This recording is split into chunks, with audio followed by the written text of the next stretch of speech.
I'm not sure how to do that. There is a way to do that. It's okay. I don't know how to do that. That's all right. We are live. Okay. We'll wait a few minutes for people to come into the chat. Nobody yet.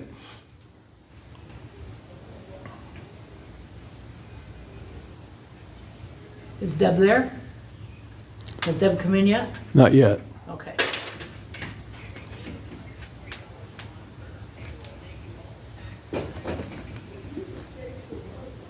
Now what I'll do when I do the board, I'll stand over there. That way every. And I'll get out of the way. Yeah. And then people can see the board. Oh, and I'll You're actually, gonna have to shout or scan the board. well, I'll just take the phone out and bring it up and do that. Oh, okay. Yeah. Okay, I wasn't sure if you could do that or not. You can, yeah. Okay, but yeah, I'll stand over to the side so it can be seen. Okay, we have one person. Unfortunately, I can't tell who it is. I don't know how to set that up, but see if I can adjust a little bit. So you know how many people are on the chat, you can actually see the There's a communication? way to do it, but I don't know how to in this mode. Oh, okay. Okay.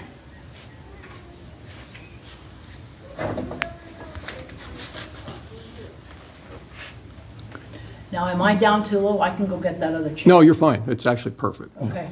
I can adjust the angle on this too. I sort of feel like I'm down too low. Might run over and get that other chair. There, show chat. There's the chat. Hi, Trina. Hi, Lisa. Hey Trina, Lisa, how are you guys doing? Good, welcome aboard. Yeah, Deb's not here yet, but we can wait. We'll wait a few minutes. Yeah. Around to Jeremy's not calling in until 2:30, 2:15. 2:15, so yeah, we'll have time to do our, Yep. I just got to, We probably should wait for Deb, shouldn't we? absolutely, Yeah. yeah. I'm gonna go run get that other chair. I feel like I'm sitting down too low. And it's just, it's me, it's not, I don't think it's the camera or anything.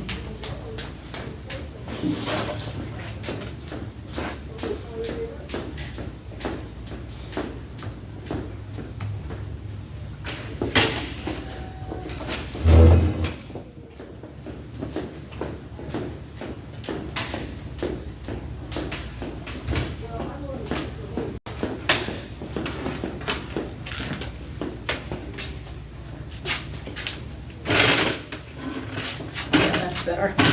Good, good. Yeah, that one's really high. Yeah, yeah. I think she needs to be left in.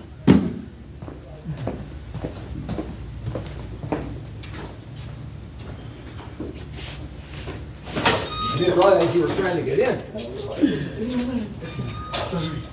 Thank you. I thought that was, wonder, it must not have latched when you guys came in, because we just Oh, not wanted. when I let Roy in, maybe not. It probably wasn't latched, yeah. I may not have latched it when I let him in.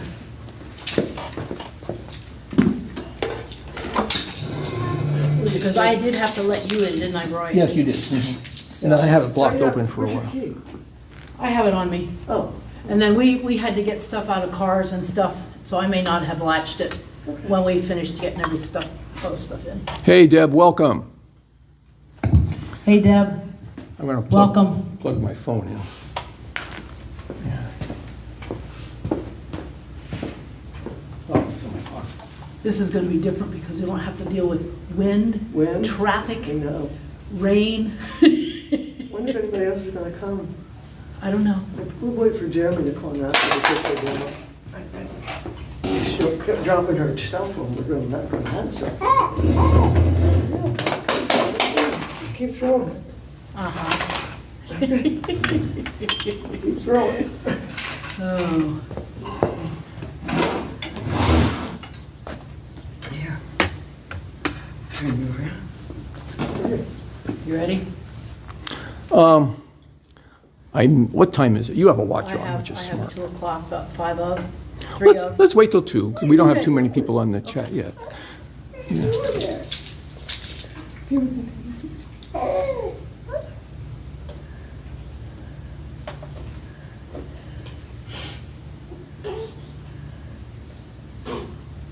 Shut up, Biggie.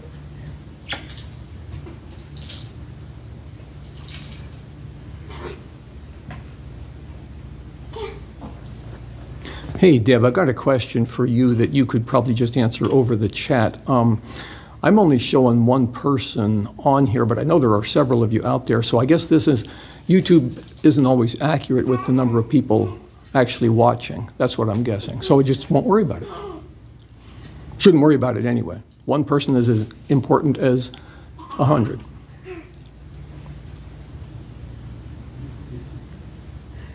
How's the picture, everybody? Looks good from my end. I don't have any way to monitor the stream today.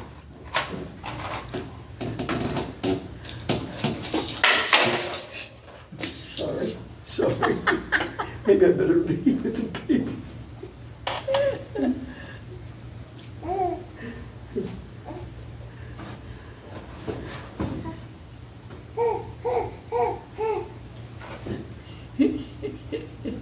This one's a whole lot better, Granny.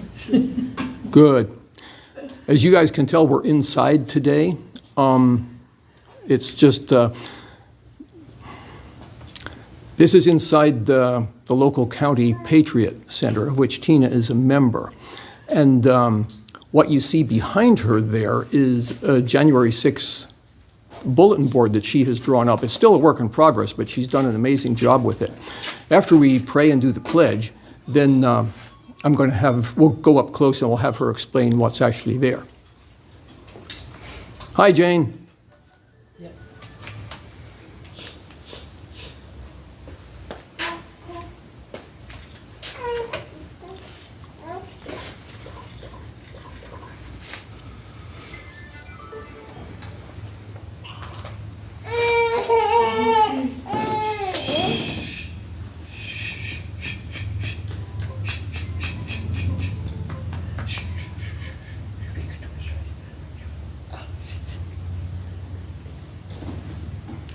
Well, if it's 2 o'clock, we might as well go ahead and get started. Yep, it's 2.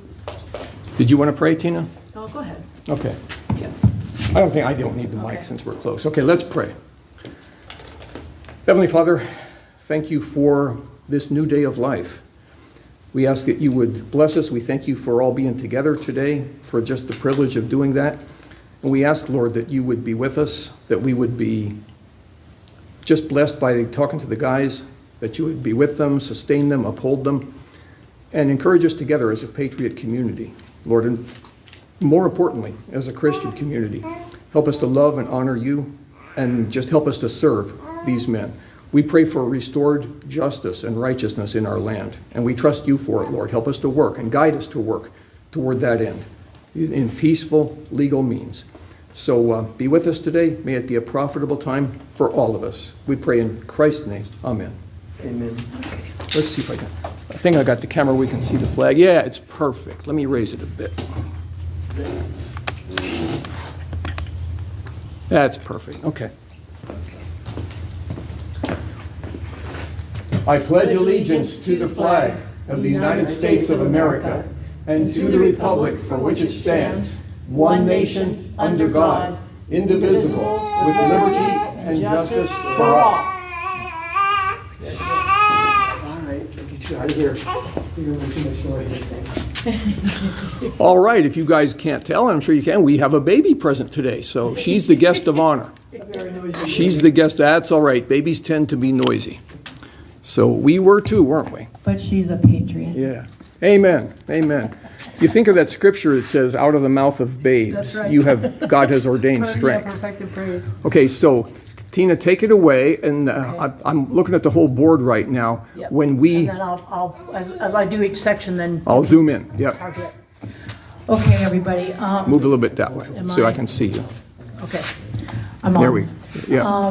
This board was an idea that I believe the Lord gave me, golly, back in the wintertime.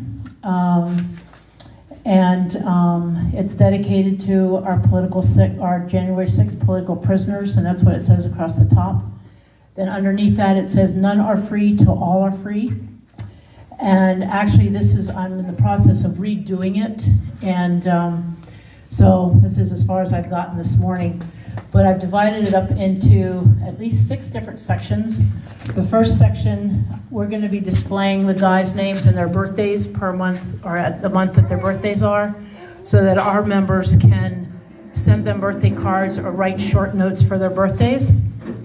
And I just started it, so I included August and September on this particular board right here. Then the next section, I'm calling this the address wall. And on this section will be displayed the address of every facility that we have political prisoners and the names of those who are interned in those facilities. So that if any of our members want to pick one or two or three to write to, all that information is here.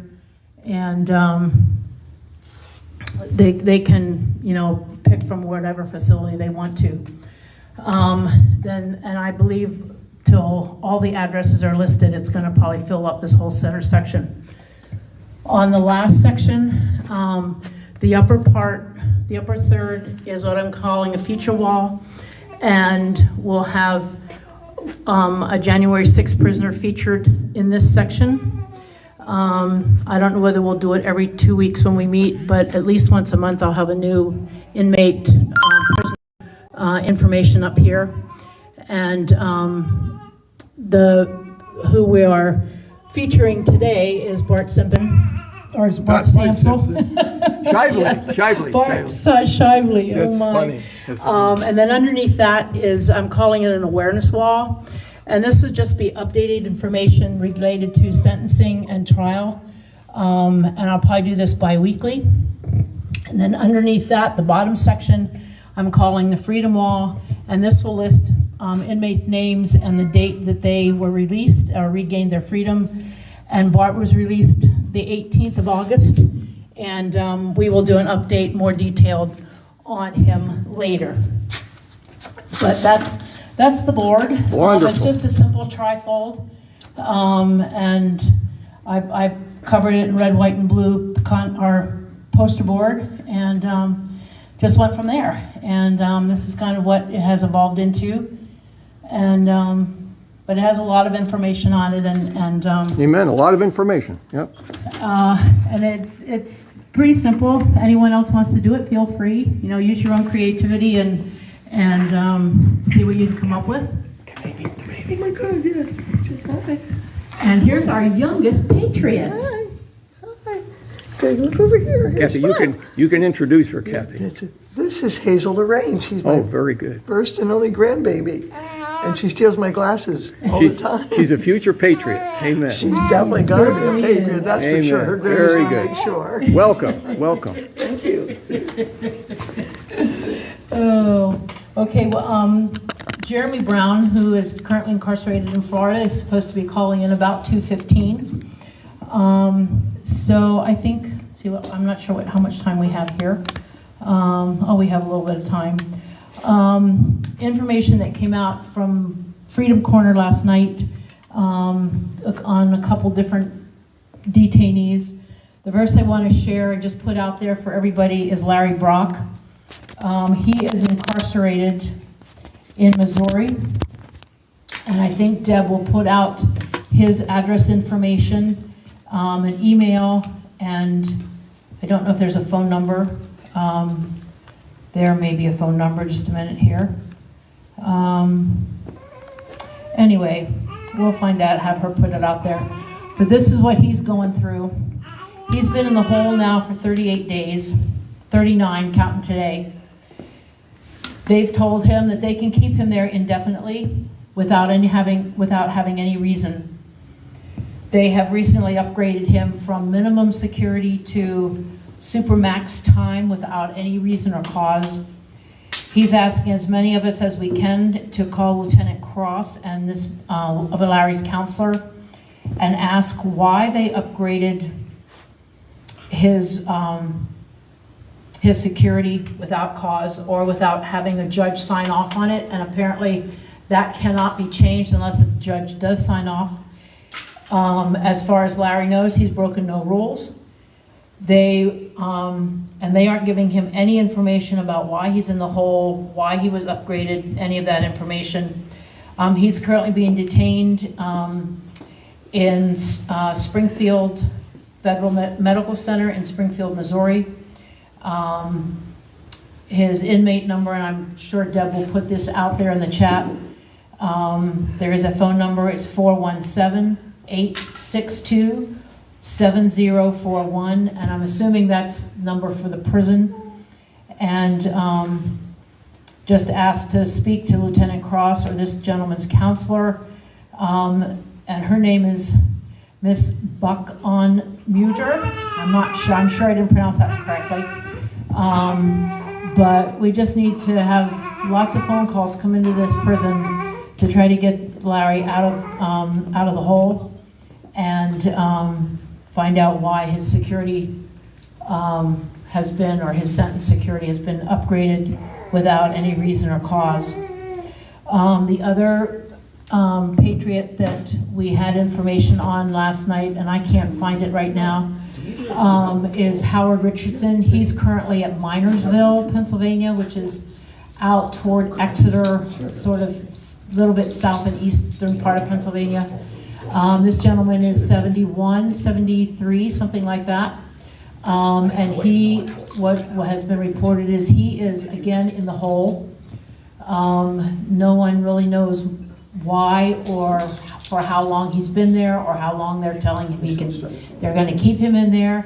Roy, who is doing the live stream for us today, actually has visited this gentleman several times, and he was going to go see him on Monday.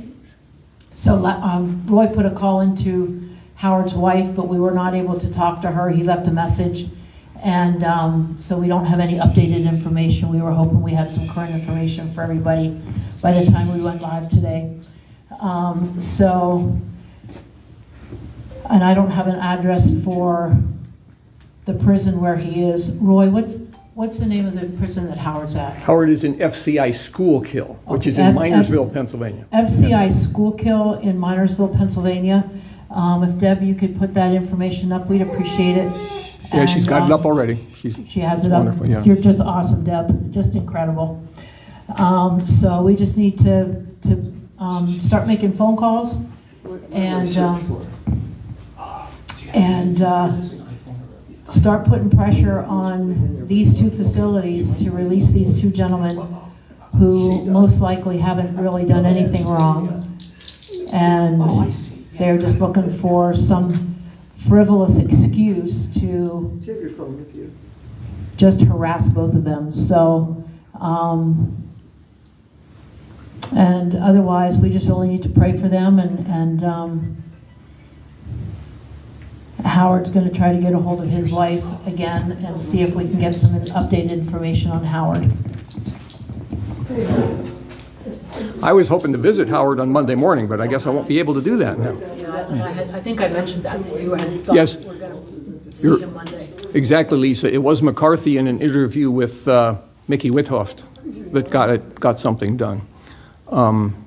That's, of course, Ashley Babbitt's mom. How's the stream now, guys? We're trying to deal with the buffering issue. I don't have capability yet to monitor, so let me know if it's clear. Yeah. Okay, J6 vigils. But we're good. I think we can proceed, Tina. Okay. Yeah. Yeah, we have a couple minutes till Jeremy calls in. Does anyone have any questions from the chat that we can answer or address? Oh, thank you, Deb. So it's looking good now? Wonderful. Yeah, I have good signal here on my phone. I'm not using a Wi-Fi. Yeah. But we're in town, so it's good signal. Tina, I was tied up. Did you already talk about your visit to Bart? No. But you can do that later. Do that later. Okay.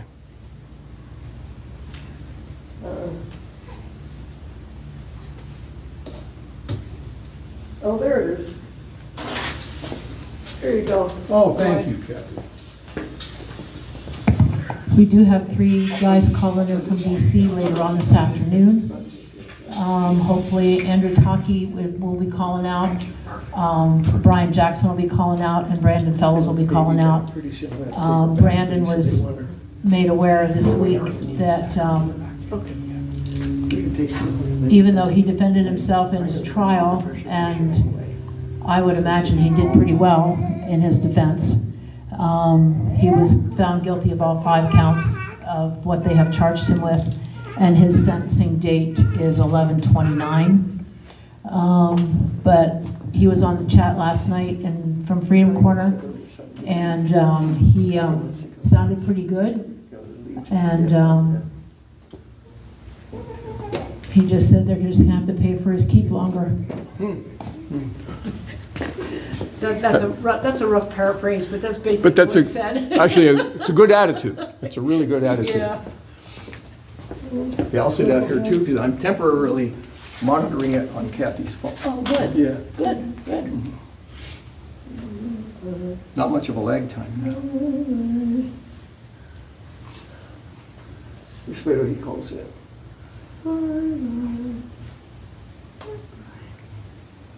Deb, I was aware of that. Howard told me the last time I visited him over a month ago now that, yeah, for some strange reason, he's only allowed $25 per month, which is not enough to even cover his extra snacks and stuff like that. Crazy. They don't like him there. That's the only explanation I have for it. It just seems to be some kind of hassling technique. Howard is 74, 74, 75, yeah, I think 74, but he's a mild-mannered man. He really is. And it's been a pleasure to, I was hoping to visit him So I'll just bring it. on Monday before I go. I'm going to be out west for a few weeks visiting family, but I was hoping to visit him before I leave, but apparently that won't happen. No, I have to pick it up, put it in my truck, in the car.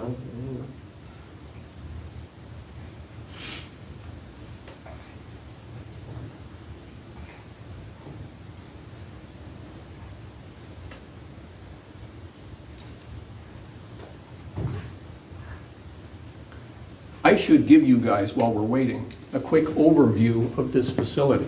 Not that I'm going to walk around or anything, but isn't this the ideal Patriot facility? You've only seen a corner of it so far. How often do you meet here? Once a month? Every 2 weeks. Every 2 weeks, that's great. So I'm just going to pick this up and give a pan around the room.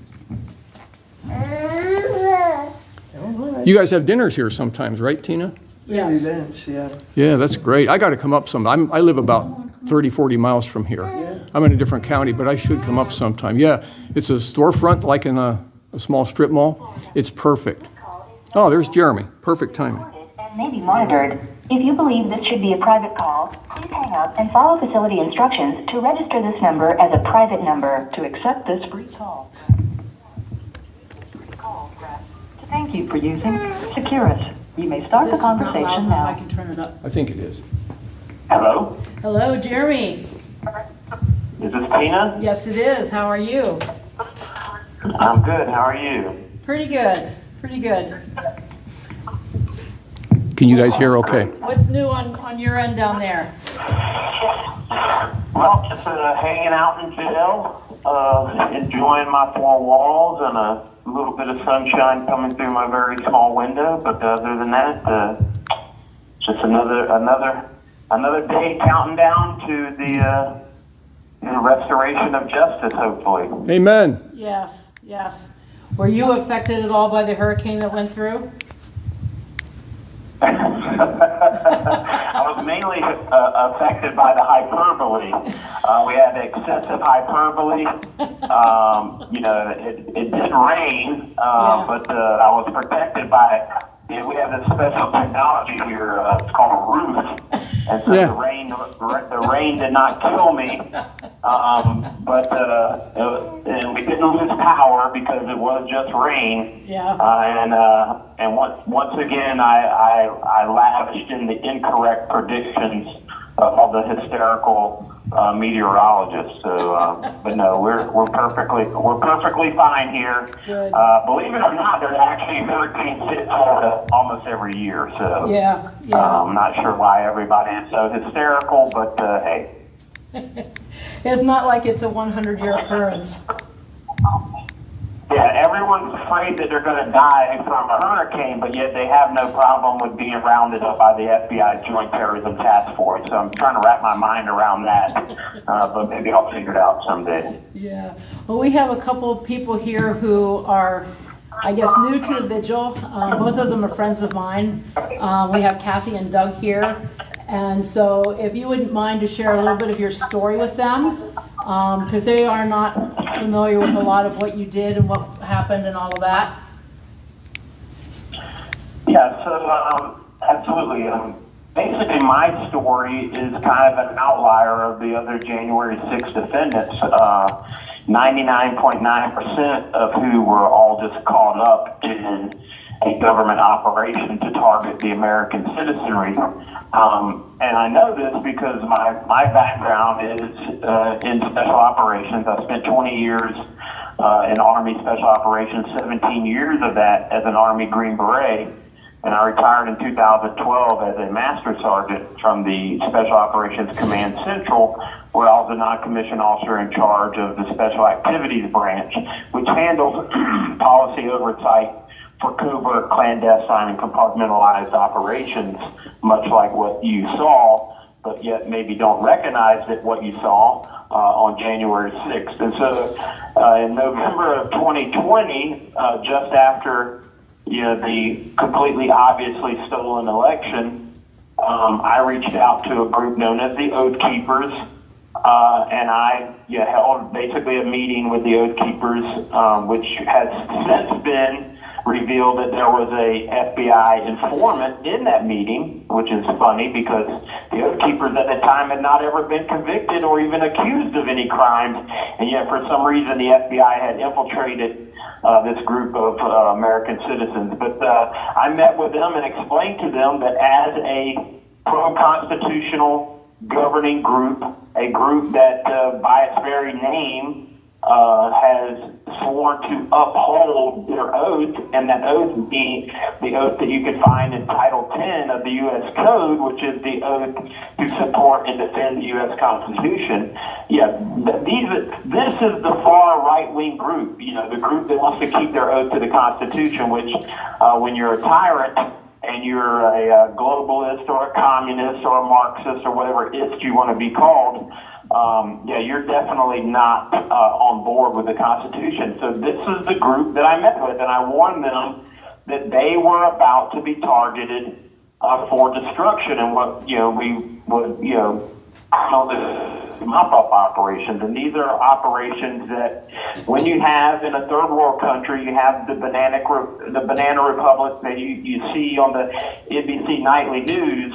The military overthrow of this guy or that guy, and everyone gets thrown up in jail. Well, what happens afterwards are these mop-up operations. The new power goes around and basically arrests the ill power.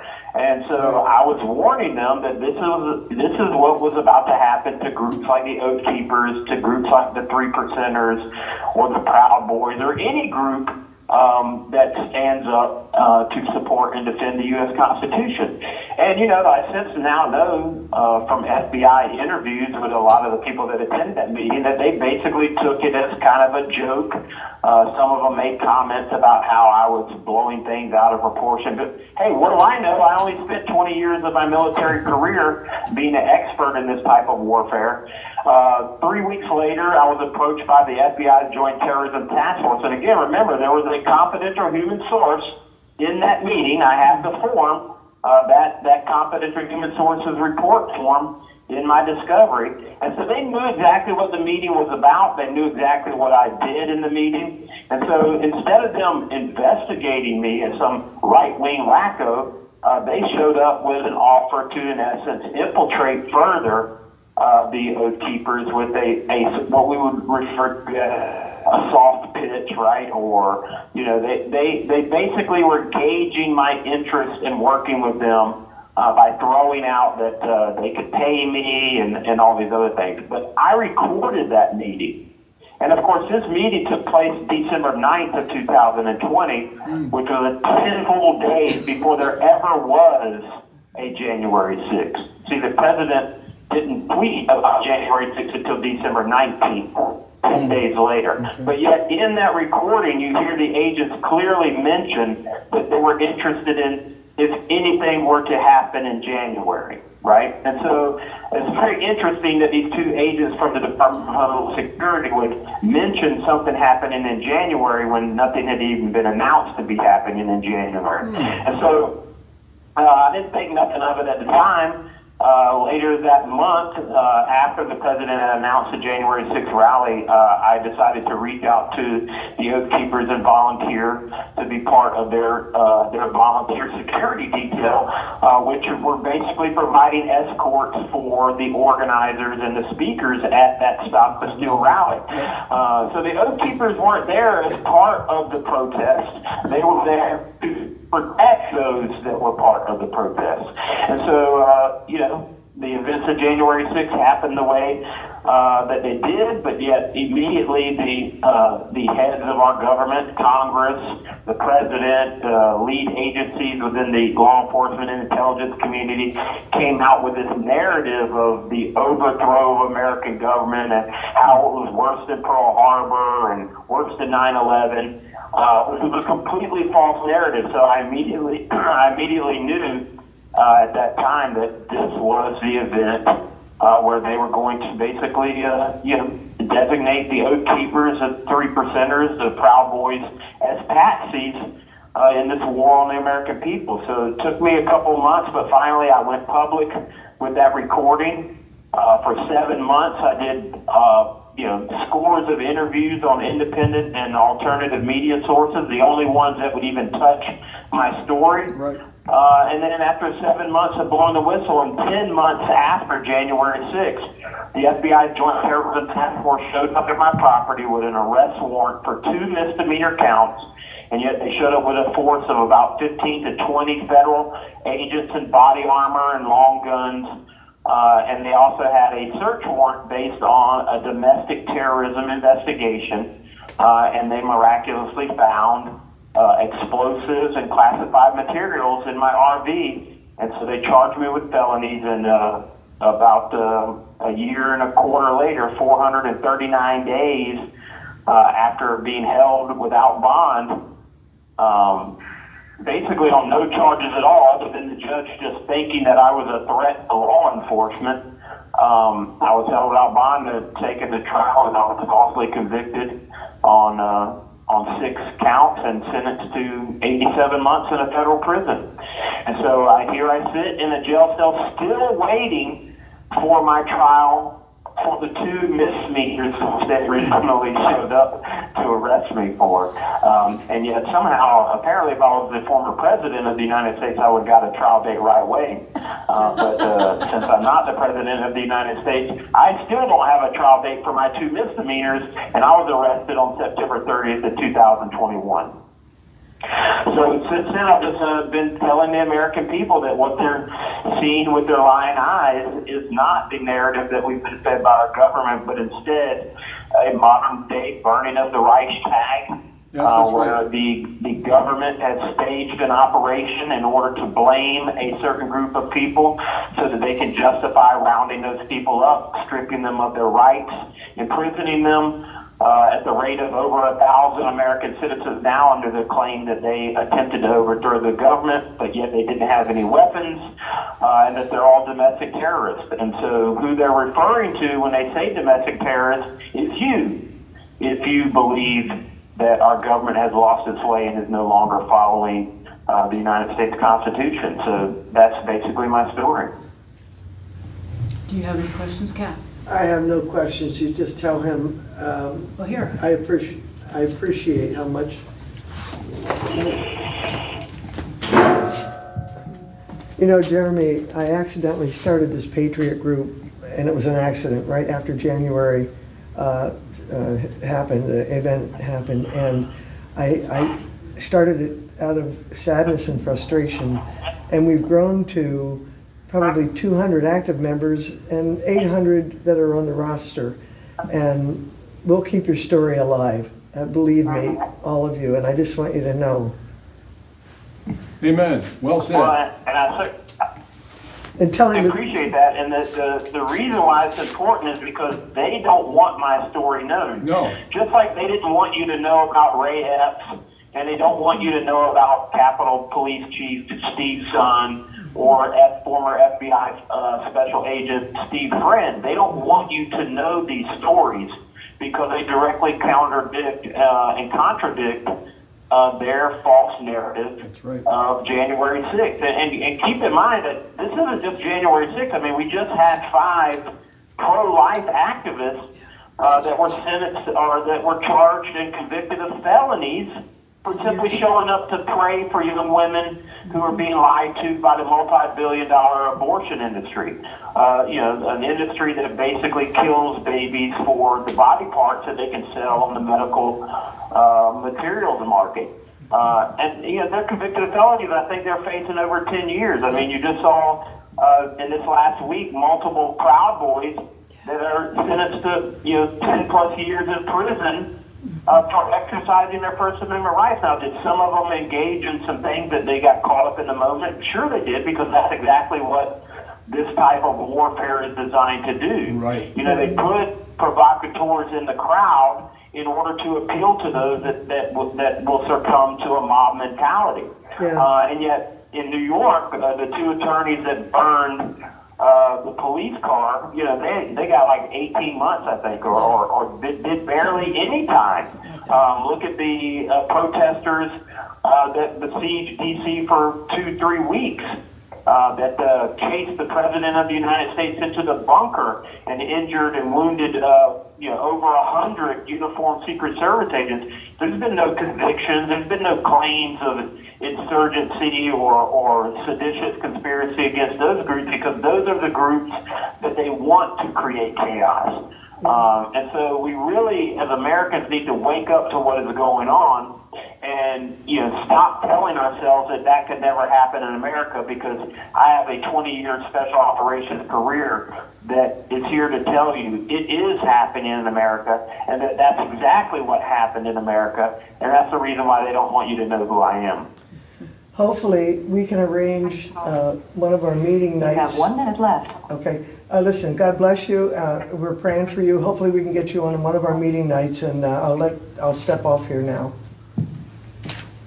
Well, I certainly appreciate you giving me the opportunity to speak, and whenever you want to have me on again, or any other groups, please just let my girlfriend know, and she'll be more than happy to get that all arranged. Jeremy, you're welcome to call back if you want to.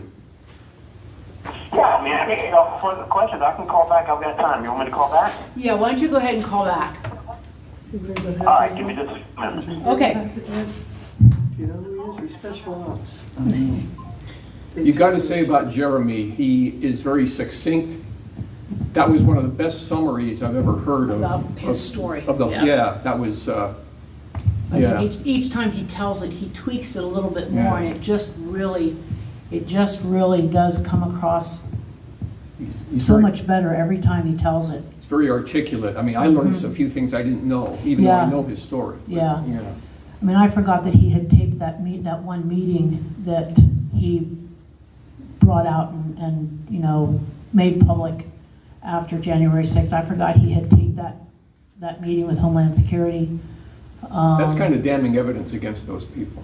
Yeah, and I wasn't aware that he had met with the Oath Keepers prior to like the middle of December or end of November. So, they really are not happy with what he did, and so they're trying to shut him up. The only way they know how is to throw him in jail and throw away the key. That's what they're trying to do, yeah. Yep. And he didn't mention it, but I think the general consensus is that evidence they found was planted. Yeah. That's- Oh, I know. Yeah. He didn't right. say it that way. Right. I'm surprised. An incarcerated individual at Citrus County, Florida. This call is not private. It will be recorded and may be monitored. If you believe this should be a private call, please hang up and follow facility instructions to register this number as a private number. To accept this free call, press 1. To refuse this, thank you for using Securus. You may start the conversation now. All right, can you hear me okay? Yeah, we can hear you fine, Jeremy. Yeah, I have your girlfriend's number, and Yes. I want to get a couple dates from Kathy and work out a time where you can call in and you don't do Zoom. You're not able to do Zoom, but do you, or can you? No. This phone system is the best I can do. Oh, that's fine. That's fine. I just wanted to clarify that. but yeah, have you call in and, you know, just share with our group, what, you know, what happened and what's going on, and just, you know, it's just one more avenue that, from my perspective, that we can use to wake people up who really just don't want to believe that, you know, this is happening in America.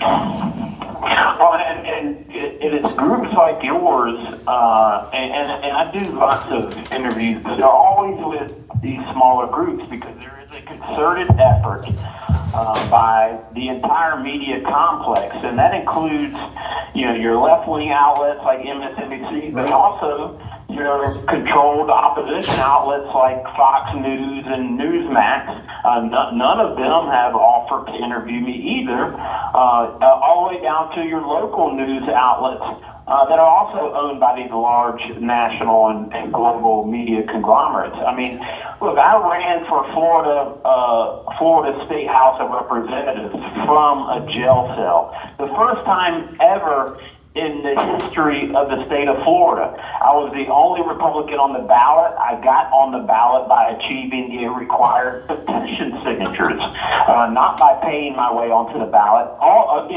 from a jail cell. And then I was running in a heavy, urban, black Democrat district as a white, long-haired Republican in jail. And I was able to achieve 34.5% of the vote on election day, and yet only one local news media outlet ever reached out to speak with me, and that was the local paper, and they did one brief article about my story. Even on election night, there was never any mention of, hey, this crazy white guy that's locked up in jail is actually receiving a significant amount of votes. In fact, it was a split district, and in the district that was in the county that I actually lived in, we received almost 44% of the vote. And so this is the level of media blackout. See, in most political races, they would sling mud at a person like me. But in my situation, they didn't even want people to know my name, much less try to defame me, because the way the media works, I mean, we all know easy publicity is good publicity, right? Well, if they mention the name Jeremy Brown, you might go, wow, I've never heard of this guy. Let me look him up. Well, that's danger if you're trying to make this guy disappear and ignore him completely. And so that's what we've had to deal with. And yet, even in the face of this, cooperative, blackout, we've still been able to get the story out to many Americans. And the reason is because groups like yours that actually show up to hear firsthand with your own ears this guy who apparently was a retired Army Green Beret. I mean, he's not some nut job like they tried to describe me as.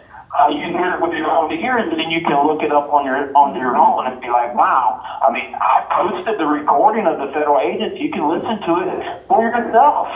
See, I'm not the liar here, and so I have nothing to hide, and I talk about every aspect of my case, and I answer questions from anybody who will have them. It's the government that tries to censor voices, that hides the videotape, that will shred it out to their highly publicized congressional committee that's really meant to be a Soviet-style show trial.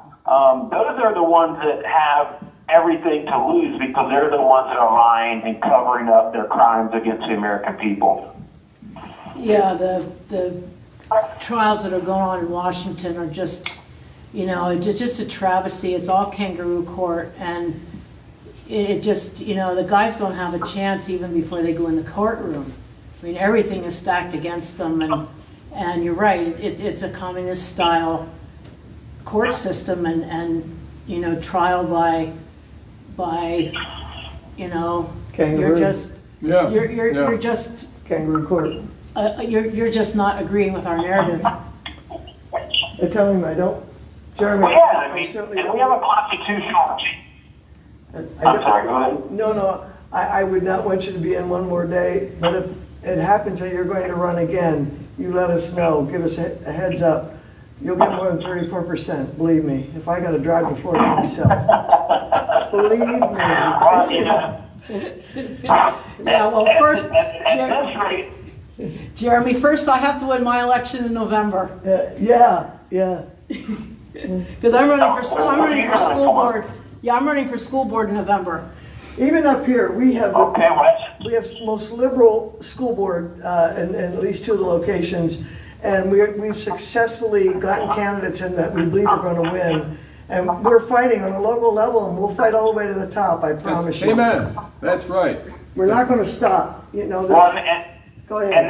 that really is the way the fight needs to be waged. It needs to be waged at the local level, because see, this is something that the communists, the globalists, again, whatever you want to call them, whatever ugly name you want to call them, the bottom line is that they're anti-American. But see, they've understood this for a very long time. The reason why these are left-leaning organizations is because, see, they knew that that's where the power was. They knew that the power was local and that nobody really pays attention to those offices, so it's very easy to sneak in there and then start to really twist and contort our culture through, the young, as Rush Limbaugh used to say, a head's full of mush, right? I mean, our kids are where the indoctrination starts, and this is a well-known tactic of the KGB. I mean, this was spoken about by Yuri Bezmenov back in the mid-'80s when he interviewed a defected KGB agent, explaining that through the school system, through academia, this is how they gain a foothold and basically, overthrow countries without firing a shot. And this is exactly what has happened in the United States today. Yep. I think we were just asleep at the wheel for so long, and we were so trusting, and we were the fools, but we're not fools any longer. That's right. We are aware now, and one by one we have to fight. And just listening to you, I promise you, I will be vocal. Tina will be vocal. I know we will all be vocal. I promise you.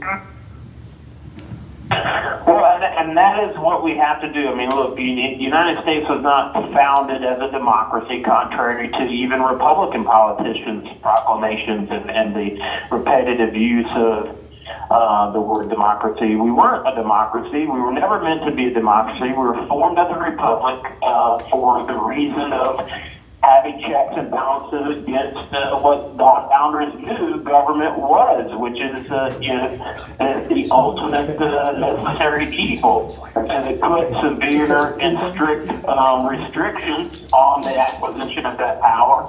And ever since then, people have tried to, distort and use ignorance and use the government school system to train our children to be reliant on the government. But we need to get back to the principles that founded America, and that is liberty and individual responsibility and independence. I mean, we were a nation that was formed and given a government that relies on an informed and an involved citizenry that has the moral compass to do what's right and not necessarily what's most convenient. And we've gotten away from that, and we've gone the way of all the other dictatorships and tyrannies and third world banana republics that is common in the rest of the world. I mean, I can speak from experience. I've been deployed to 5 of the 7 continents, and I know that this is the ultimate end of those who just don't participate and kowtow to those who demonstrate their power over top of them. So, we the people have the numbers, we have the voice, and we still have the means, no matter how hard they try to take it away, to resist this tyrannical installation of whatever it is that they want. I'm a firm believer that there is a global agenda to abolish the sovereign nation states, because that's always been the goal of evil, is to dominate the world. And we're coming up to the end of liberty very rapidly if we do not wake up to what is going on and then push against it and resist and turn this ship around. Yeah. Jeremy, I've taken biblical citizenship class, and I'm trying to think who started that. Rick Green and several people with him. And one thing that he points out is that when our founding fathers were trying to put our government together, they really looked into and researched all the other government formats and plans of all the different governments in Europe, and came up with the consensus that they didn't want to go that route because none of those countries lasted forever. And they came up with the Republic and Constitutional Plan, and that involves the citizens, and why I think it's why they prefaced the Declaration of Independence by saying "we the people," and made it very plain that it was the people who were in charge and responsible, and the government answered to us. And there was not ever any kind of type of government that had been put in place in the world up until that time that modeled that particular format. Well, I mean, and that's exactly right, but this is what evil knows, right? The reason why the root word of communism is commune, and the reason why the root word of socialism is social, is that people understand that the natural state of humanity is that once you make promises of stuff, that people are selfish at a natural level, and so those things are easy to take advantage of. It's easy to lie to the masses and convince them of things, whereas those with an independent streak and that desire for liberty, those who say, look, my property, not your property, you worry about yourself and I'll worry about myself, because those are few and far between. And so this is a constant struggle. Those who lie and manipulate people are always going to have the upper hand, because there's more people that want to be lied to and manipulated than there are people that want to be responsible for their own actions. But this is why you constantly see the struggle throughout humanity, and the cycle of humanity is basically, freedom leads to complacency, which leads to bondage, which leads to rebellion, which leads back to liberty, right? So, this is the struggle that we're in, and, I just hope that we wake up to it in time to resist it this go around. Yeah, you're right. I think, and I think in our country, our founding fathers recognized that freedom just isn't a state of or a place of mind or a situation. It really, freedom is, given to us by the Lord, and it's a right that we've been given by Him. And I think that's, suddenly we've realized that after years of being complacent and being asleep and just, blindly trusting those that we elected into leadership. You have 1 minute left. That they would do what they want to do. We realized that those rights are ours, and that we're not going to let them take it away. Well, no, and it's troubling when you hear studies of, a large percentage of young people would rather give up their ability to influence the world around them through voting than to give up their TikTok account. And so this is all a result of indoctrination. It's all a result of that complacency, where people would rather have somebody, coddle them from cradle to grave rather than take responsibility for their own lives and exercise their freedom and liberty. And so until we can turn that around at a cultural level, we're going to continue to see those that just don't care about any of this, that are going to be happy that FEMA comes in to help them clean out their basement because it rained a little bit. Right, yeah. Thank you for using Securus. Goodbye. Well, thank you for... Yep, thanks, Jerry. Yeah. It always ends too quickly. I would have liked to have does. told him that, just thank you. It's an inspiration to talk to him. We got a lot of positive feedback in the chat. Good. Yeah, I don't know whether he's allowed to do 3 back-to-back calls or not, but we are going to see if we can make arrangements through his girlfriend for him to call into one of our meetings and be a special speaker. Hopefully he can make 3 back-to-back phone calls. That would give him 45 minutes. And I think it would be 45 minutes full of just incredible, worthwhile information. And you know, I know I was reading something just recently about all of the way Stalin took care of all of his enemies, and Mao Zedong took care of all of their enemies, and they executed and murdered all of those who were in places of, I guess, education and art and music and entertainment, people who were in places of leadership who they knew would not comply to their regime, and they just killed them. Yep, that's right. And I think one of them killed, like, I don't know, 660 million people or 600 million people or something like that. They just took out all of their enemies. And, you know, I was thinking about that, just really eroded the entire foundation of that country to build on, and for the next generation to come along and be creative and you know, contribute to their country and to their society through their skills and giftings. And you know, and I was looking at you know, all of the political prisoners who are still sitting in prison, and a lot of them, their age ranges are like late 20s to mid 40s. That's the age range of the next generation of leaders.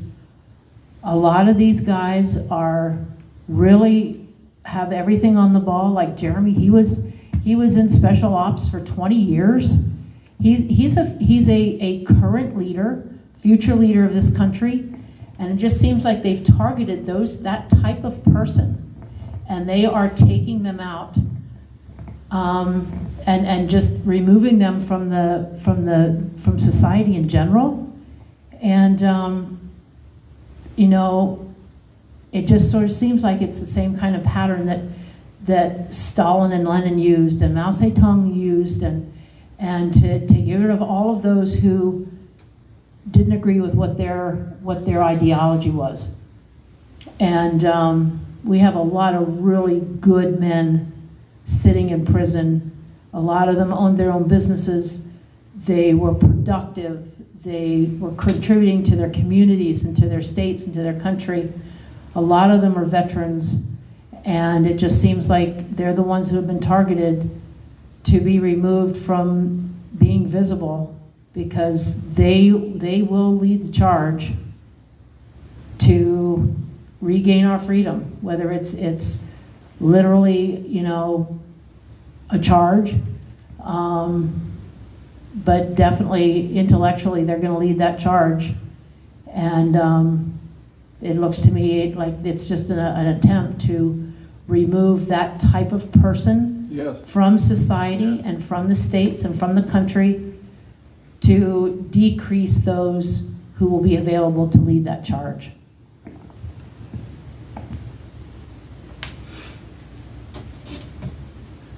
Tyranny is always similar, no matter where it's found. There's local Yeah. variations of it, but Yeah.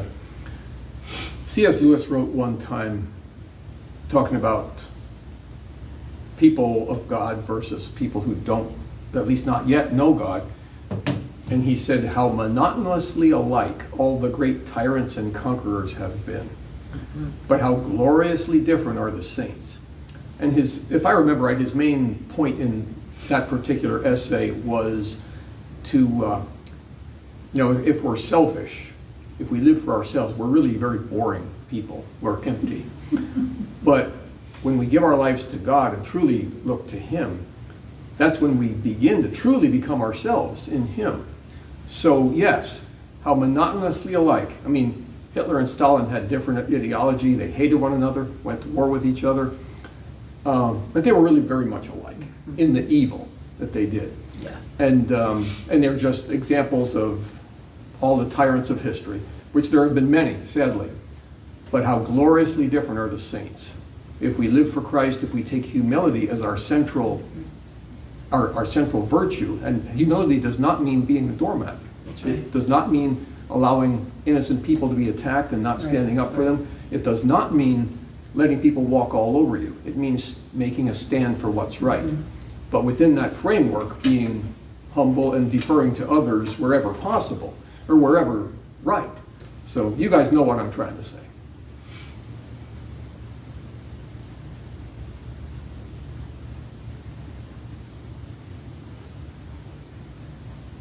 I'm watching myself. I'm reminded once again how much I talk with my hands. It's like, you don't notice that when you're actually doing it. So.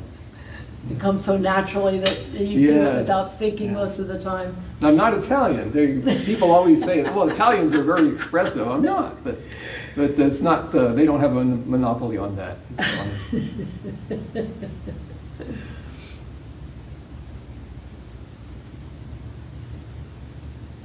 Hopefully Andrew Taki will be calling in about 3.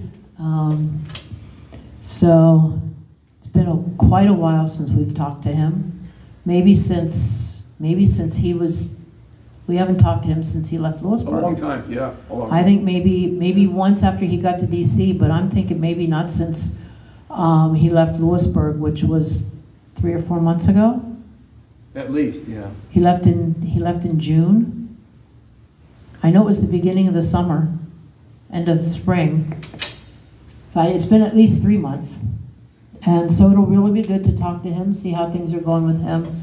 I know he was struggling with getting some medical attention and treatment just before he left Lewisburg. My understanding was he had some appointments that were coming up and they transferred him maybe a week or so, but just shortly before those appointments were to be kept. And so he went back to DC and not having had any kind of medical follow-up here in Pennsylvania. So we'll see how that is going and see if he's been able to secure the ongoing medical treatment that I guess he needs. And so we'll see how he's doing today. I just realized I put the wrong title on this live stream. It's I have it down as August 12th. So I'll change that after we're done.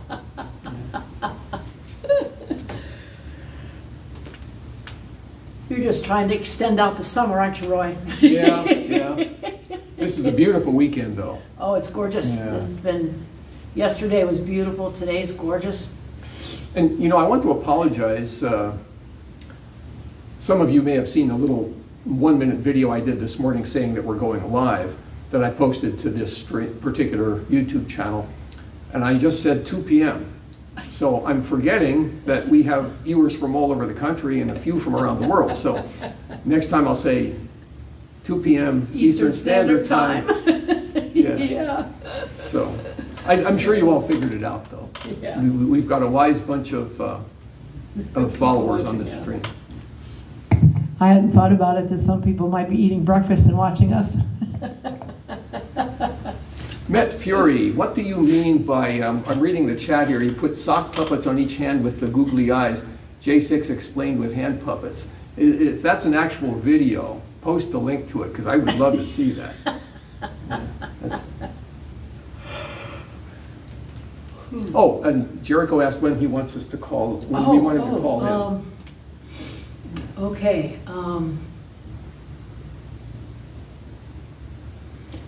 Well, I'll tell you what.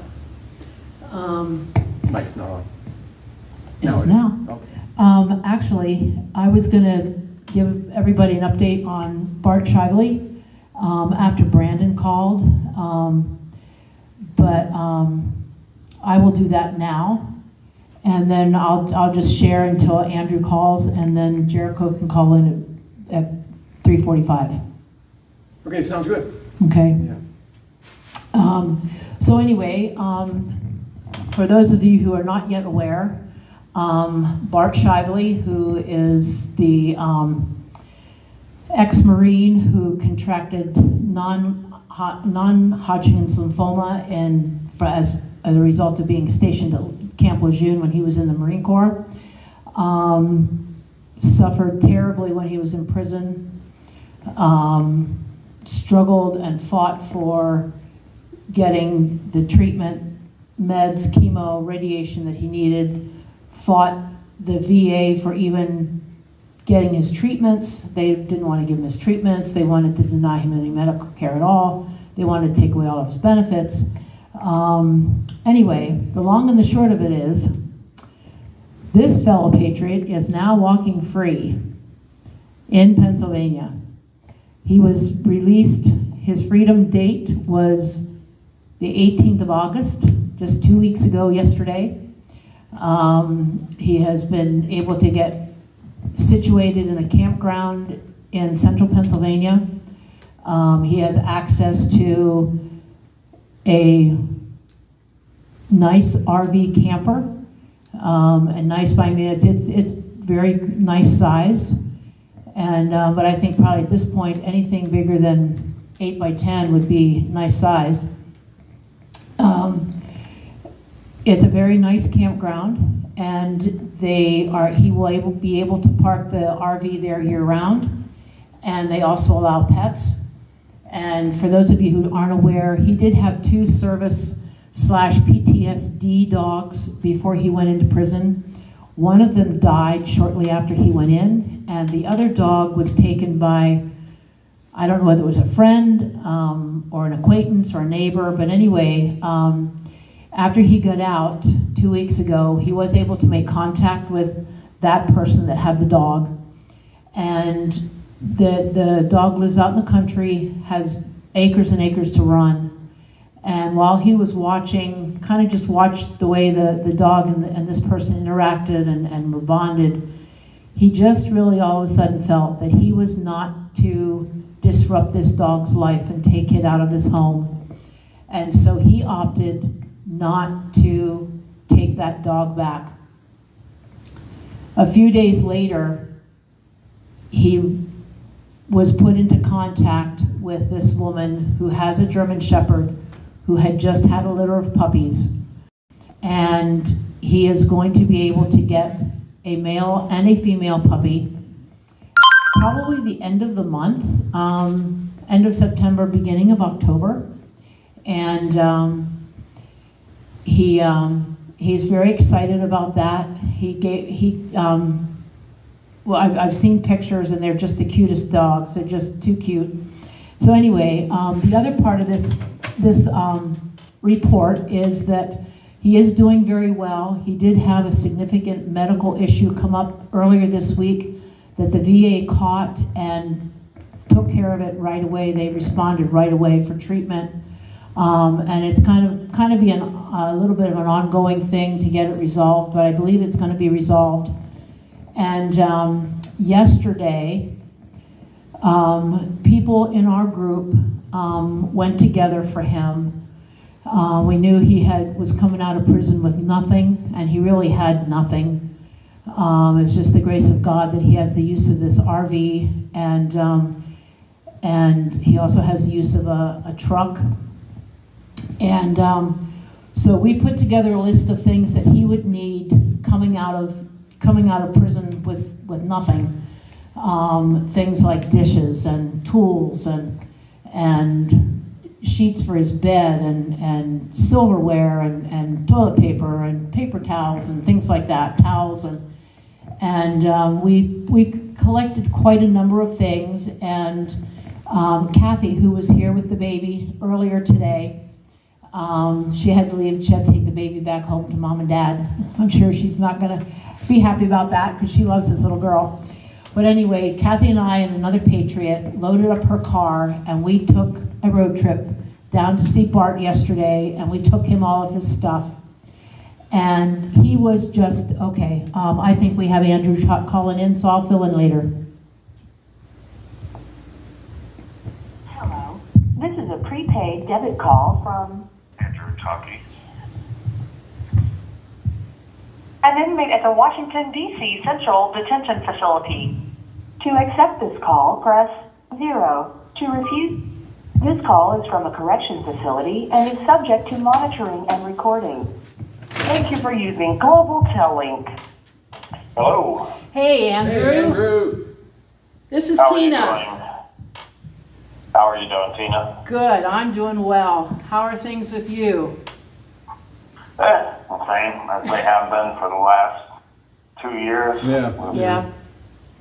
Yeah, same crap every day. Yeah. Nowhere closer on medical stuff, nowhere closer on the legal side of things, so.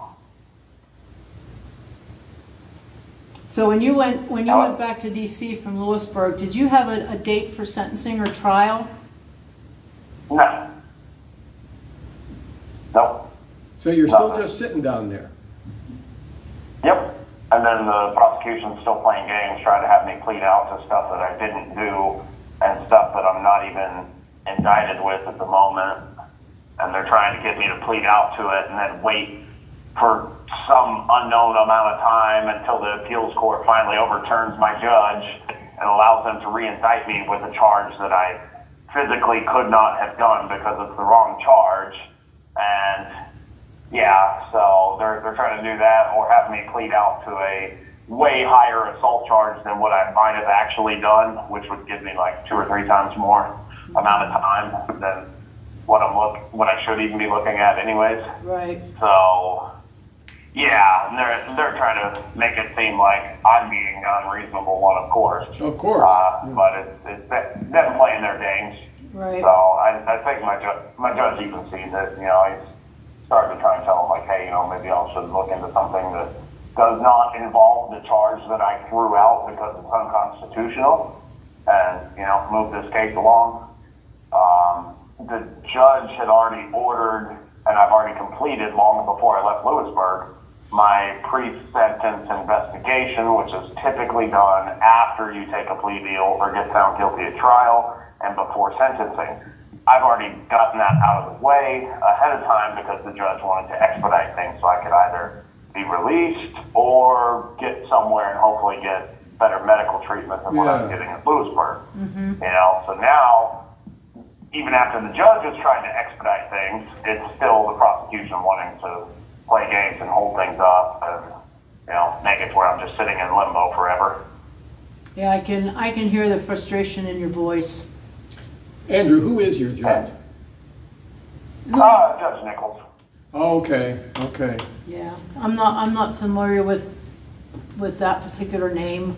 I've heard 2 or 3 others thrown around, and I've done some research into a couple of the other guys, but I've not done anything with Nichols. Yeah, Carl Nichols. Michael Perkins had him as well. Oh, okay. Andrew, do you think a letter directly to the judge would help? I mean, a respectful letter, especially about your medical care. No, he's already aware of everything. Okay. We've already had this issue in front of the court many times. Okay. And still constantly bringing it in front of the court. As, I'm not trying to say I'm innocent. I'm not going to say I'm guilty of stuff I didn't do, though. Right. And, I will gladly stand up for what I did wrong, but the quickest way to get me home is to show where they have maliciously treated me on the medical side. So, I'm still fighting on getting that information in front of the judge in a manner that he will actually accept it. My lawyer took, 7.5, 8 months to find an endocrinologist professor from Johns Hopkins University. Cool, great that she's that qualified, but the woman didn't even want to hear half the problems I was talking about. And I didn't even get to read the report that went to the judge, even though I told the attorney, give me the report before it goes to the judge. I need to see what she's trying to say. And of course, they just give it straight to the judge. And I think it was just lukewarm of, things could have been better for him.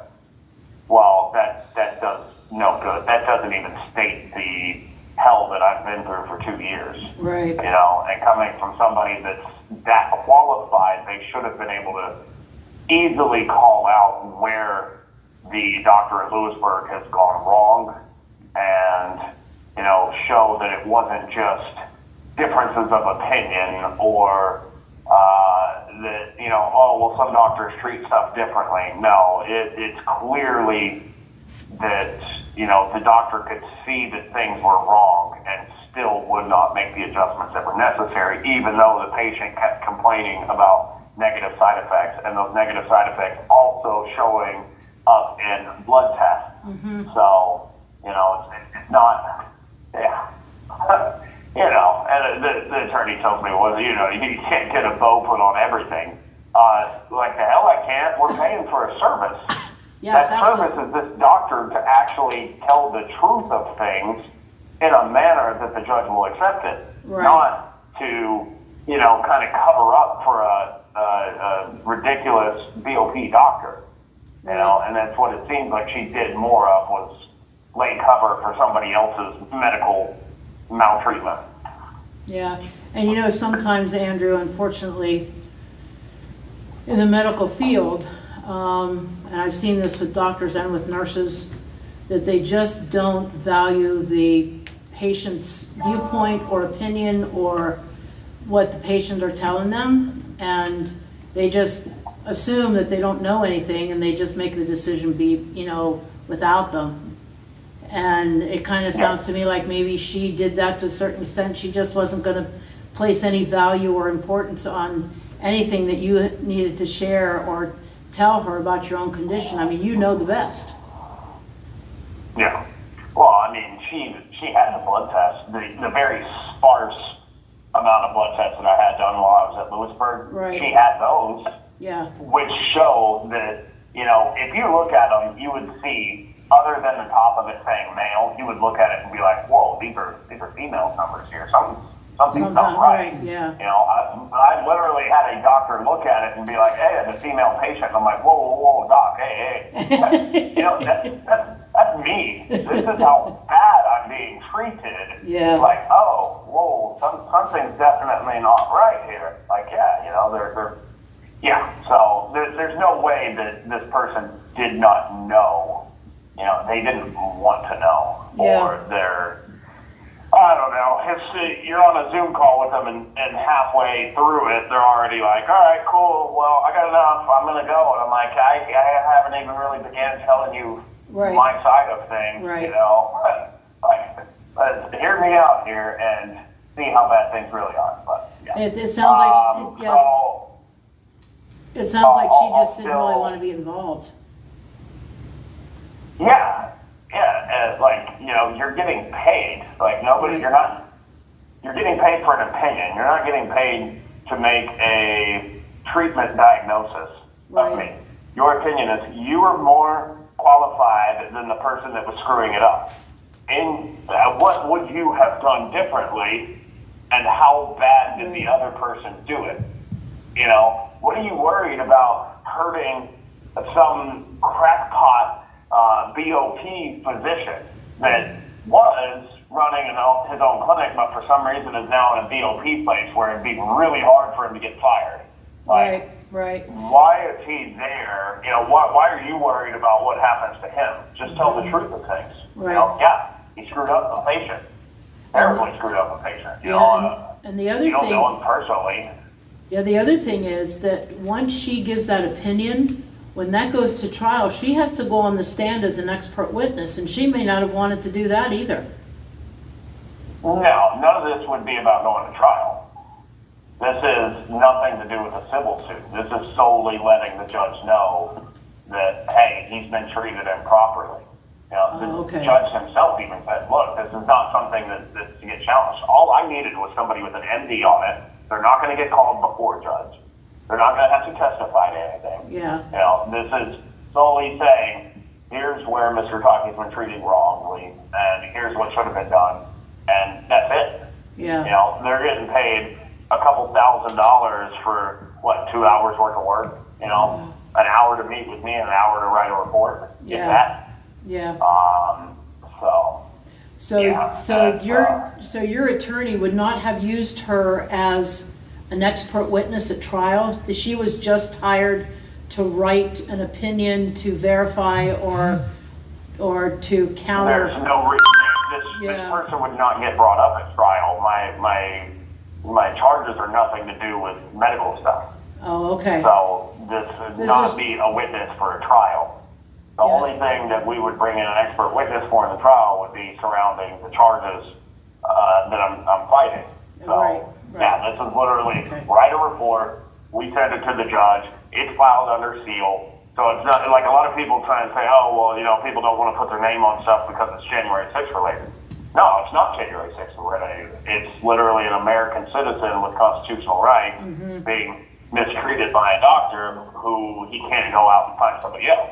You know? Yeah, The stuff would be, it's all filed under seal, so nobody even knows. You know, it's not like somebody can out a doctor, oh, hey, you helped the January 6th guys. It's Right. filed under seal, nobody even knows. They don't have to go to court. Literally just write a report, and that's it. That's the end of your day. Like the Right. judge doesn't even want to call this person. They just look at it and say, oh, okay, cool. yeah. So- So really, she's just verifying the treatment you got prior to when she talked to you was not the appropriate treatment.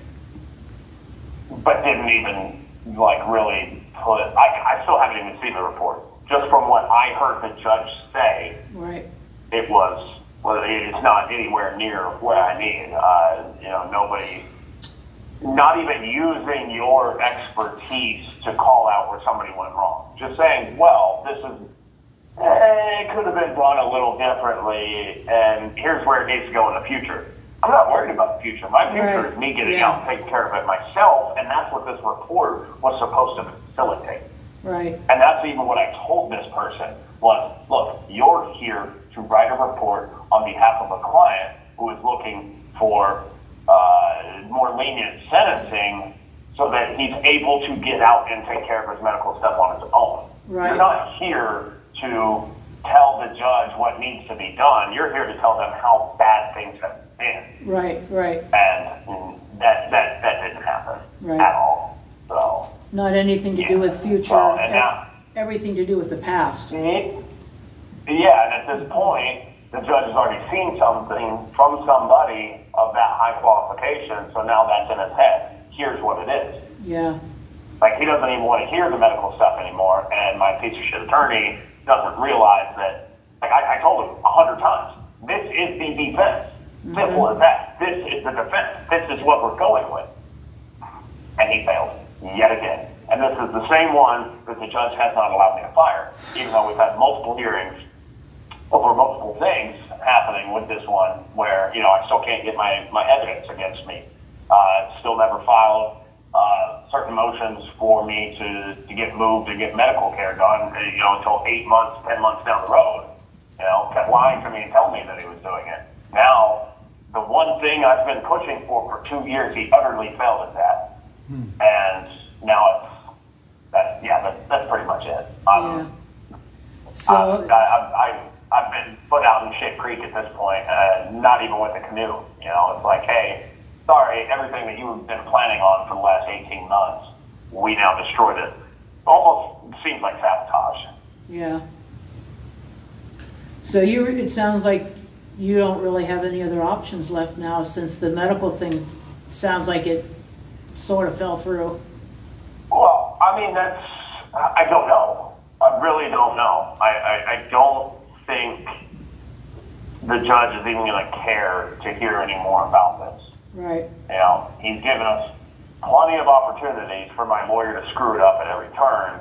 I don't know if he's actually going to want to do anything involving this anymore. So wow.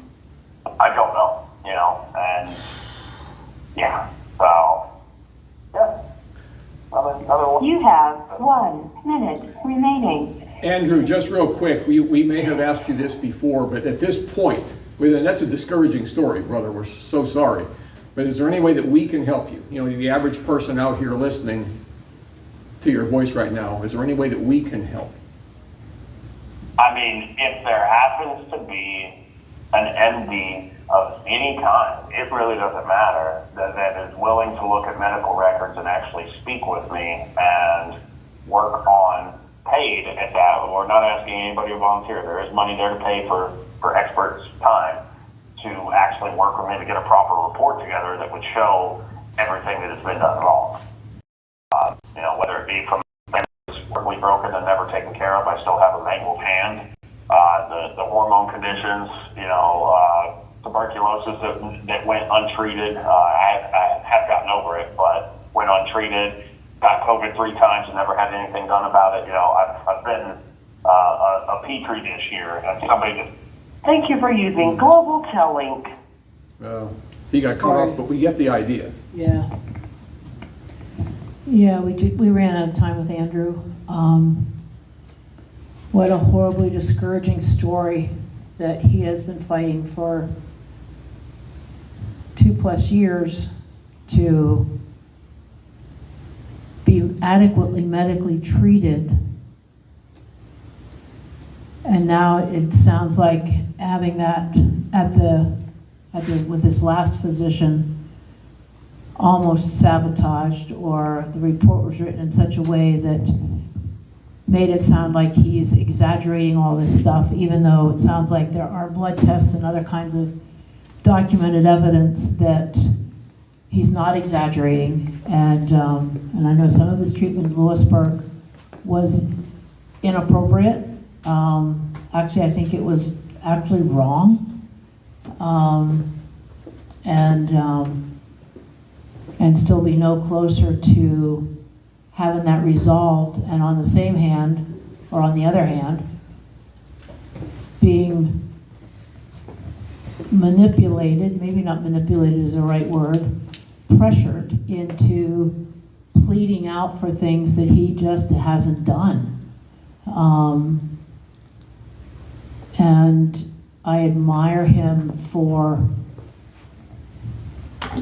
the strength that he still has to stand and refuse to give in to the plea deal agreement, and continuing to want to fight for the medical issues and have those resolved, and use that as his defense to be able to be released to somewhere else where he can get the adequate medical treatment and be treated the way he deserves as an American citizen. So if anyone out there knows of any doctor, I don't know, this would probably not have to be a local doctor to DC, but I'm going to think about it myself. I mean, not every physician obviously would be willing to touch something like that, but there's got to be someone who would. You know. So let's just think, and maybe God is good. He can guide us to the right person. I mean, if it's just a matter of looking at Andrew's diagnoses and looking at all of his blood tests and all the meds that he was given or not given or supposed to have been given, and lining that up against what would be the reasonable treatment for his diagnoses, and lining them up side by side and say, wow, this is really inconsistent, this doesn't look right, something wasn't done right here. This gentleman didn't get the treatment that he should have, that's the reasonable, acceptable treatment across, you know, the whole medical spectrum for the diagnoses that he has. You almost wouldn't even need an endocrinologist to do that. You just have somebody who has enough smarts to read lab reports, to know what the acceptable treatments are for his diagnoses, and line that up with what was done or not done, and then write a report and say, nope, this guy didn't receive the treatment he should have received. What he got was wrong. All of his blood tests indicate that. The readings are wrong. They're opposite of what they should be. And just write a report like that, and sign their name and send it to Washington. Like Roy said, it wouldn't have to be somebody, close to DC. It could be anybody that would be willing to go to bat for this guy and show some compassion and try to get him some reasonable medical care. Angelina just shared that even if we found a person like that, could they get the prison to do anything? Which is a good question, I think. She said it would almost have to be a doctor that would have some sort of authority at a prison. Does that make sense? I don't think so. Why not, Because Tina? the doctor at John Hopkins doesn't have any prison authority. Well, it could be. I'm not knowledgeable in these matters, so, No, you just Yeah. have to have a doctor, hire a doctor anywhere and say, I need you to look at all these reports and give your opinion as to whether you feel this person was treated appropriately or not.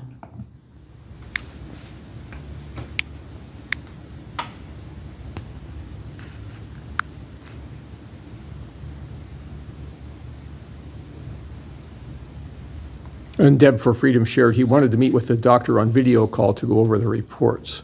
Yeah, because it would be, okay, Yeah. video. And in that situation, he would be allowed to from within prison. Andrew's still in DC, isn't he? Yes, he's Yeah. been there, he went back with, not the first group that went back to DC from Lewisburg, I think he was in the second group. So he's been back there 3 or 4 months.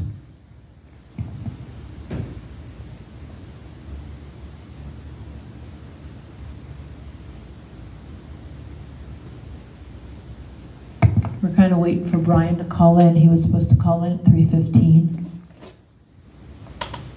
And then Oh, Brian. Brandon Fellows will be calling in at 3:30. Oh, so we have a lot. That's great. Yeah. So anyway, I'll continue on with Bart's report that I was talking about when Andrew called. So anyway, Kathy and I and another patriot took all of the things down that we had collected for him. And it was quite a haul. But so we had a really nice visit with him. He did tell us some things that's more specifics about this medical issue that happened this week, but it sounds like it's under control and is being resolved.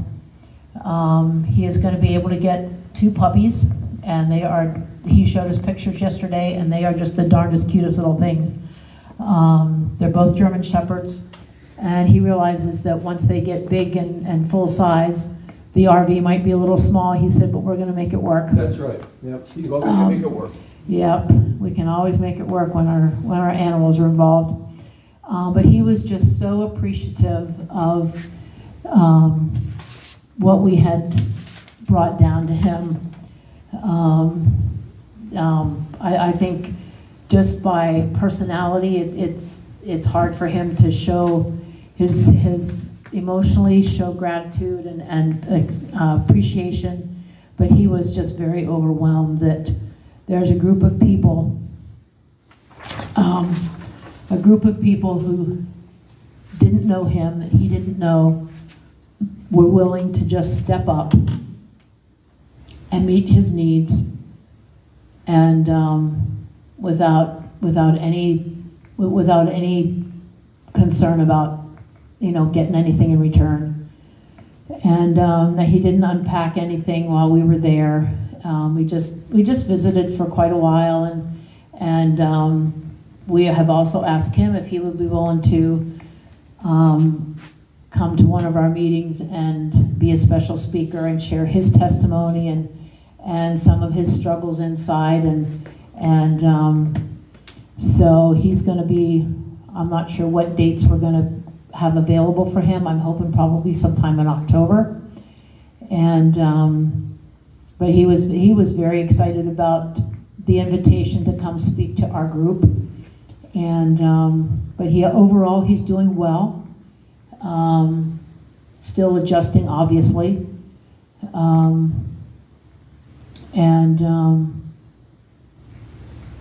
He's just kind of chilling right now. My understanding is, and I wasn't able to ask him this yesterday, I didn't have a chance to, if he was going to be able to go back to work where he was working before he was arrested.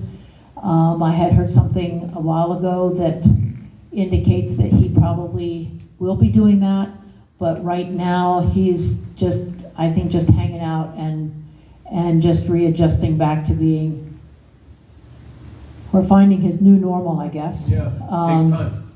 And it does take time, and we were talking on the way home, just getting used to sleeping in a normal bed from sleeping on whatever they slept on down there for, 15 and a half months. All the background noises, sleeping in a dark room, not having the light on 24/7, not having doors banged, and people yelling and carrying on, and fights breaking out in the pods, and all that kind of stuff. That takes an adjustment, and so I think he's just hanging out and enjoying getting to know his dogs, and I know he's really looking forward to getting them by the end of September, and so that's kind of what's going on with Bart. He's just so thankful for all the support that he received inside, letters, cards, just knowing that there were people out here who were praying for him. He said that was the biggest thing. He just knew people were praying for him. And one thing that I picked up from our visit yesterday was that in spite of everything that he went through, everything that he suffered, not only medically, but being thrown into the hole 2 or 3 times, and one time it was right after he had one of his first chemo treatments after getting to DC, and they threw him in the hole. He had he saw no one for 36 hours, and it happened right about the time where all the side effects from having chemo kick in. If they're going to kick in, it was about 72 hours out. And he said he was so sick that he said he really thought he was going to die. He saw no one for 36 hours. No food or nothing. I don't think so. Yeah. He saw no one. He said, I really felt like I'd been left in there to die. And they did give him an option as to what he could do to get back into the pod, and he took that because he was really afraid he was going to die if he stayed in the hole. And but there were other things that he talked about and shared, and but the one thing that I get back to what my original statement was, one thing that I picked up through everything that he went through, he never compromised his faith. Amen. He never compromised his faith, and even when there were a couple situations where the right thing to do was very, very difficult. And even though at the risk of turning other fellow inmates against him, he did the right thing. He said it was the right thing to do. And he said sometimes you have to do the right thing even though it hurts, and even though it may have a negative consequence on you personally. He said you do the right thing. And he believes that he may have saved a guy's life at one point by doing what he believed was the right thing. But he never compromised his faith. He never did anything that went against what he knew the Lord would want him to do or not do. And he said, I answer to God for all of the things I do and all of my behaviors. And he said, that's who I have to be responsible to and for. And he never compromised his faith. And that was just such a blessing to me, an encouragement to me, an inspiration to me.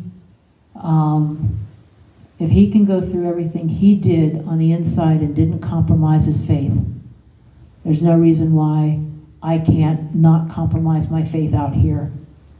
There's no reason that any of us should have to choose to compromise our faith, because there's nothing that I've ever been through that comes anywhere close to some of the things he went through. And so it was just a very good visit. And he had texted me yesterday evening and just thanked us for coming. And it was just such a pleasure to meet us and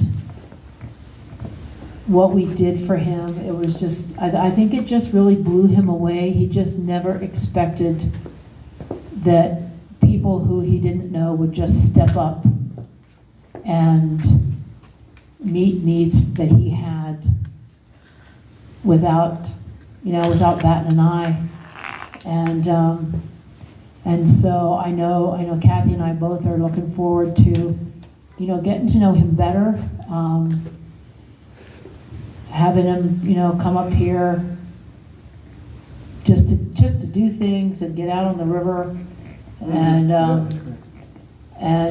just reacclimate and just kind of begin to help him to fit back into what we have sort of always known as or felt as our normal society. Okay, I think we have a call coming in. I'm not sure who it's going to be from. Hello, this is a prepaid call from Fellows. Oh, it's Brian. Or no, it's Brandon. an inmate at the Washington, D.C. Central Detention Facility. apparently Brian. To accept this call, press 0. To refuse this call, your current balance is $15.15. This call is from a correction facility and is subject to monitoring and recording. Thank you for using Global Tel-Link. Hi, Tina. This is Brandon. Hey, Brandon. Hey, Brandon. Roy's here today. It's just the two of us. Okay. Well, that's cool. Yep, so, I bet. hey, it's really good to hear you. Oh, thank you. Yeah. I just finished up my kangaroo court trial, so that was fun. I had fun doing it. So, I'll tell you what, Brandon, I went into court and defending yourself and standing up, and from what I have heard, you did a pretty darn good job of it.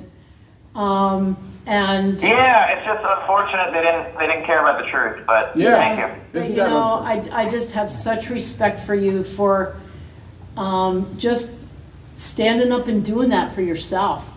I mean, I know you've not ever been to law school, you just ran a couple landscaping business and a chimney sweep business, and you walked into court against DC judges and prosecutors and a warped, woke jury, and stood up and defended yourself and didn't let them intimidate you, and you came after them.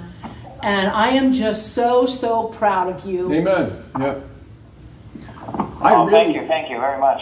I really wanted to come down and be there. I just wasn't able to swing it, but that had to be impressive. Yeah. Like you said, they don't care about the truth, and that's careful, Tina. Careful, Tina, almost. Yeah, I'm all right. Yeah, knock yourself over here. I'm trying to move a chair here. Yeah, and you can hear me okay, can't you, Brandon? I can, yeah. Yeah, I'm sure the phone's close enough to me. But anyway, we all admire you. We're thankful for you. And the people on the chat say hi. We have a lady from Ireland says hello to you. Oh, nice. All right. Yeah. So, All right, well, I say hi to her back. But, yeah, just off of brief, quick memory, well, some of my jurors, this was they have a certain amount of strikes, and then I have a certain amount of strikes that I can give. yeah. And, I'll just give you a quick example of, some of my jurors, right? Like, the forager, I'm not going to mention any names, despite that I know them. Right.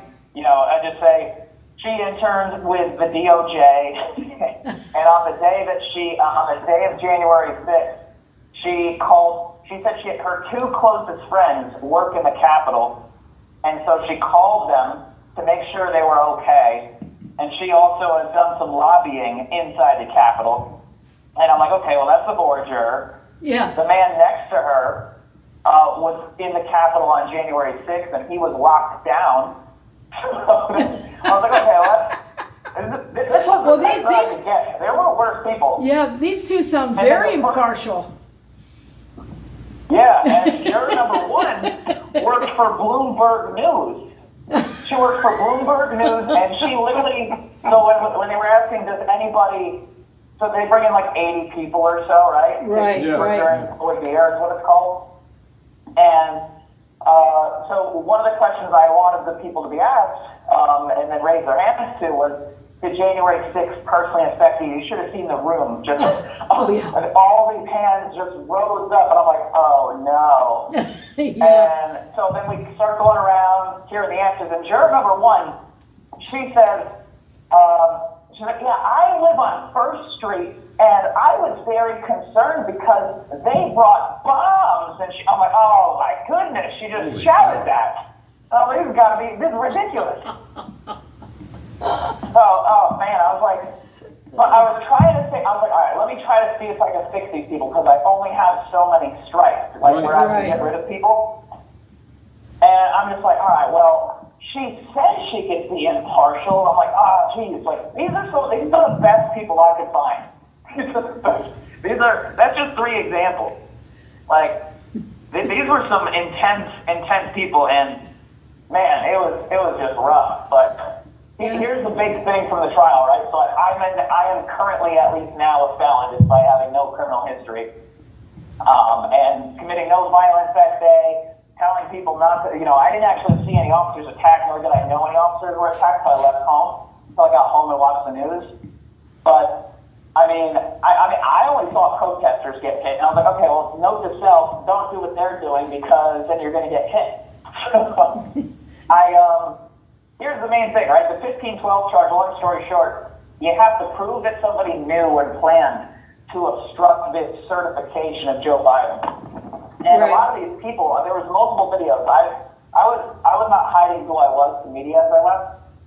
And as I'm leaving, I talked to the 4th person who has a news organization, and he asked me, hey, what caused the crowd to start breaking in? I said, have to look more peaceful. We got to go in.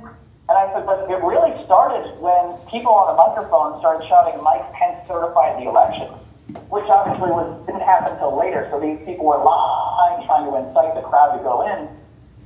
And I made an analogy to these people. I said, guys, I'm going to give you a dark analogy so that way remember goes in your head. All right. So, and I know this crowd isn't PC, but I'm going to share it with you anyways. I said, imagine a man digs up a skeleton, and for whatever crazy reason, besides him just digging it up, he proceeds to stab the skeleton where the heart would have been. Can you rightfully charge that man with murder or for taking a life? No, you can't. The life's already taken. You can probably charge him for some other sick crime. Abuse of a But corpse. you can't actually take something away from Yeah. You're right. The guy has stuff. You can't rightfully charge him with murder. Right. And I said, in this charge, in order to find me guilty, you have to know beyond a reasonable doubt, which is the law books say over 95% or greater. I said, you have to know 95% or greater, all 12 of you, that I thought the proceeding was over because both whether you're Trump or whether you're a Democrat, you're on the Democrat Party, both sides understood it. Mike Pence certified it. That's the last stage. He's just a tiebreaker. He jumps in. Well, that's what the left said. Trump said he could stop it, but if he certified that both sides agreed, that was over. So I was like, guys, how would you find me guilty without me even knowing what a 1512 charge was, without me even knowing that I was going to be, chased down? I thought police officers were welcoming us in.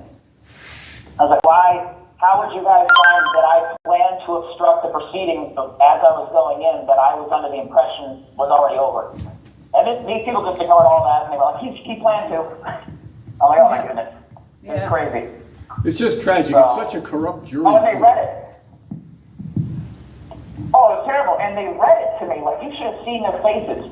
The forager or foreperson, whatever they're called, she read it to me like I murdered her son. Just looking at me we find the defendant present. I'm like, oh my goodness, relax. Yeah, right. It was. I just couldn't believe it. So I was like, guys, I'm sorry. I took 2 hits of weed inside. I do believe that the American people have a right to overthrow a tyrannical government, but geez, I didn't murder anybody. I didn't even touch anybody. Yeah. I freaking you guys gotta relax. Well, most of them were afraid and are now victims because the whole city got shut down for 2 hours, and it said that it affected their economy so bad that they're now victims for life. Oh, painful. Oh yeah. The judges have said that. The judges themselves have said these people are victims of January 6th. I'm like, okay, well, maybe we shouldn't have trial here. Right, yeah, right. I mean, that's the other, I actually, go ahead. go ahead. No, that's the other part of it. Well, that- I just wanted to share. Go ahead, Brandon. Go ahead, I'm sorry. No, that's all right. No, that's the other part, that's the other part of Okay, it, that there's I will go. Okay, go ahead. We must have a delay, I'm sorry. All right, I'll share this real quick. Yeah. So, I shared this with the jurors during closing statement. I said, guys, there's a lot to learn from history, and I kind of insinuated that the judges haven't learned from history, and I gave the similarities between, I didn't tell them right away. I'll kind of just give a brief thing, right? So that I said there were two separate stories that are very relevant here, one of which was the crime that I was in, the overall day, the crime that I was involved with, January 6th. And I said, I think we can learn a lot from it. I said, and I compared it to John Wilkes Booth assassinating Abraham Lincoln. And a lot of people don't know that it involved lots of other people that were tried in the D.C. area. And the first rounding up was all hung, but they also involved crimes of sedition. They involved both men and women, just like the January 6th cases. They were both the largest criminal investigations in American history, largest manhunt in American history. And the D.C. people felt like it was a personal attack against them.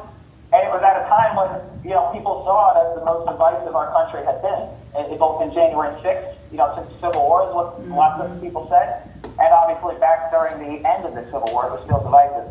And I said, but you know what they realized come 2 years later, upon the second rounding up of people, one of which the guy's name was John Surratt, who was alleged to have been involved with it. His mother was part of the original arrested group, and she was hung. But 2 years later, the what I call the fog of the present was passed, and these people were able to recognize, hey, wait a second. We shouldn't have trial in D.C. because this is where the crime happened. It was such a huge event for this area. We got to move it out of here. But not only did they do that, they said, hey, because of the political nature of this charge and the division in the country, we're going to make sure that John Surratt, unlike the others who were hung, he gets a trial of half Democrats and half Republicans. And so I said, now, obviously, we're in D.C., and obviously, statistically speaking, given 93 or 97% of D.C. voted for Joe Biden, I said, I'm probably Republican on the jury. So I'm going to ask you guys to challenge yourself to try to set your emotions aside and look at the facts. And, well, they did. I'll tell you but what. yeah, I find a lot of Yeah. I wish we would learn from history and say, hey, this is a divisive issue, let's move them out, and also, let's make sure that they're not all Democrats on the jury.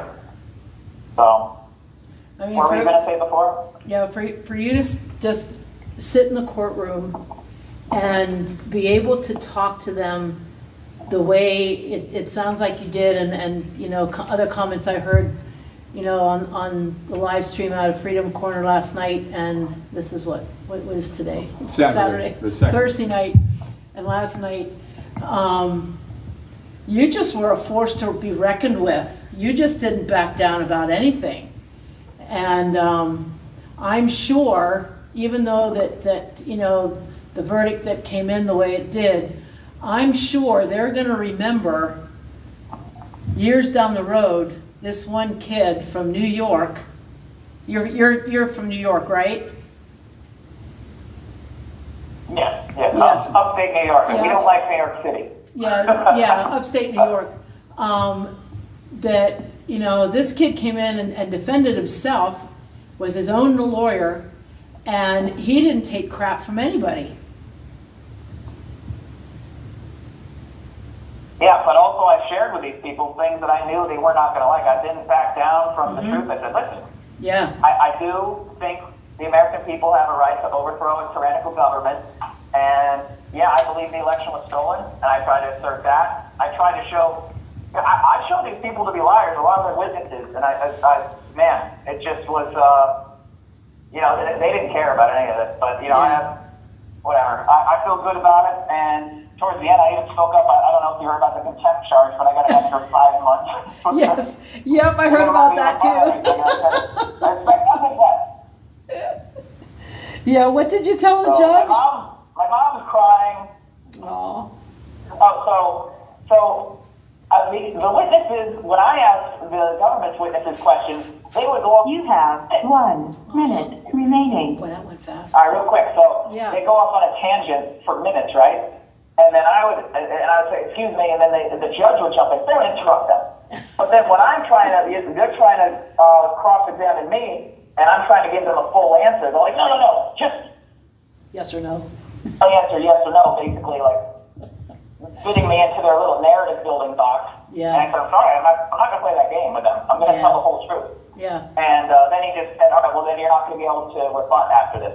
So I said, well, I'd expect nothing less from a kangaroo court. And then as he asked me to get, as he was going to sentence me, he said, do you have anything you'd like to say? I said, yes, I'd like to just, if you could please just put in there that I was found guilty of contempt for a modern-day Nazi court. And that was it. You told the Thank truth. you guys for your support. Yeah, you know, sometimes people don't want to hear the truth. Good job, man. You told the truth. They're going to remember that. Yep. Oh, So thank you. I hope so. Yeah, I know we got Thank you for our, using Global That Telling. was inspiring. good to talk to you, Brandon. Wow. Darn. It's Tina, Yes. it's 3:48. Yes, so. Do we have anyone else calling in No, for DC? no, we have, if Steve can call in now. Jericho, take it away. Yep. Jericho, you can go ahead, call in and give us an update on everything else that happened in DC this week. I'll put it in the chat too. I'm sure. Yeah. I didn't mean for him to have to wait till the end. Oh, it doesn't matter.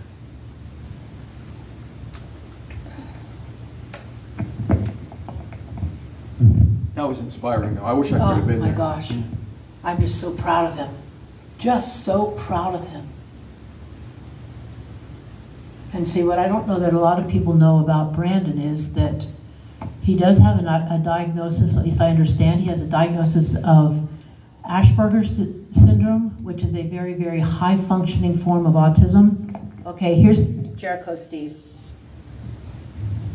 Hey, bro. Tina, how you doing? Good, how are you? All right, lots of action going on here. Yeah, It's I not know. a sleepy area. Yep, I've been watching this week at night. Yeah? Cool, Yeah, man. yeah, We're I've getting been it able going. to. We're firing on all cylinders with the live streams right now. I know you guys are. So give us you an can catch it update. all right on them live streams. Yep, give us an update. We don't have anybody else calling in, so you're good until you've given us the whole scoop. Oh, yeah. My update is, Brandon Fellows, you are my new hero. Amen. And your reward is in heaven, brother. You spoke truth in this courtroom of pit of vipers here Yeah. in DC, man. Yeah, he just called in, Steve, and I just listened to him. Yeah, I mean, I am just so proud of him, and my level of respect for him is just so high. I mean, he didn't back down from anybody. He No, he stood didn't. there And and neither, he told you the know, truth. there's a bunch of J6ers that are not backing down, and we haven't heard the last of them yet. Yeah, I know. Yep. And now do you know if Brandon's going to be able to appeal? I'm not aware of that now. He's got found guilty, and now he's awaiting sentencing. I believe his sentencing is in November 29th or something. Yeah, I the heard. end of November. So Yeah. he can't appeal until after sentencing, though, can he? I don't know how that. I'm not quite sure how that works. We'll see how that all pans out. Yeah. He probably In the won't- meantime, we're the Patriots. We're looking after them. Yeah. Amen. We got to take care of our Patriots that are in jail while they're in there, man. Yes, If you're we a do. comforting type of person, like here's where you step in, Patriots. Write letters, get them commissary money, etc. That's right. All that. Yeah. We need to support them. He Yeah. probably won't be able to appeal because Nazi courts don't like that. True nerds. True nerds. Yeah. He'll I'm have so to proud go out of Way to go, DC to Brandon have that Feller. done. Yeah. So did you guys mention DJ out in LA needs letters and stuff already? Not yet. No, if you want to go ahead and do that, go ahead. Well, yeah, he lost all his addresses that he was writing letters to people with, and so he needs to get letters now so he can reestablish that exchange of letter writing with patriots that want to talk to him and whatnot. Yeah, I did send one to LA to him shortly after he got out there and his address was changed, but I haven't heard back from him yet.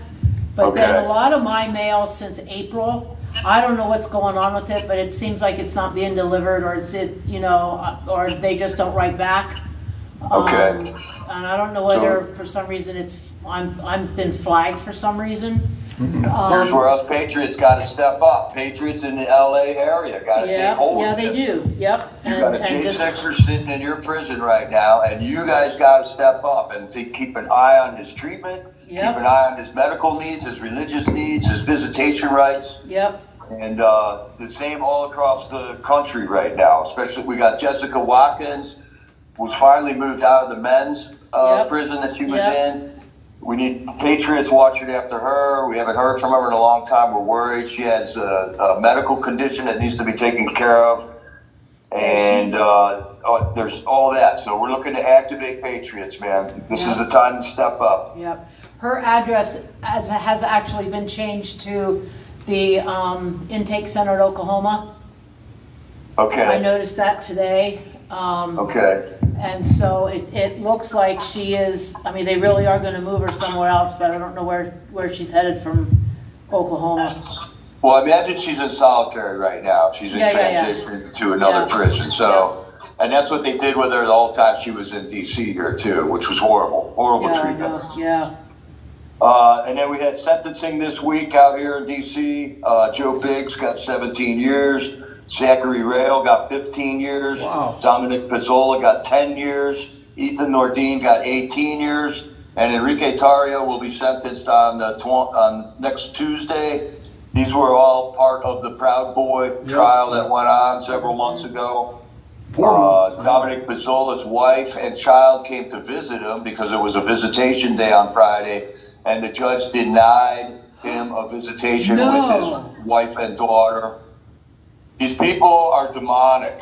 I mean, when we start to understand how they operate, we will be more equipped and more well equipped to deal with them. Okay. Yeah. We showed up at the courthouse. There is demonic symbology all over the sidewalk in the front of the courthouse. And if you haven't seen this, it's on our videos. It's on 00 Jericho. It's on Freedom Express Media.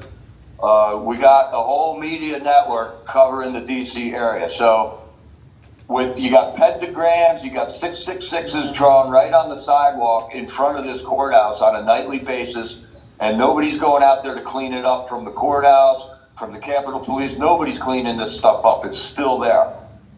And I mean, it's not nothing. This is what we're dealing with, and that's what we're saying we're dealing with. These are the signs that we're dealing with, and everybody ignores it. So we're dealing with demonic entities here. Yeah, you're absolutely right, we are.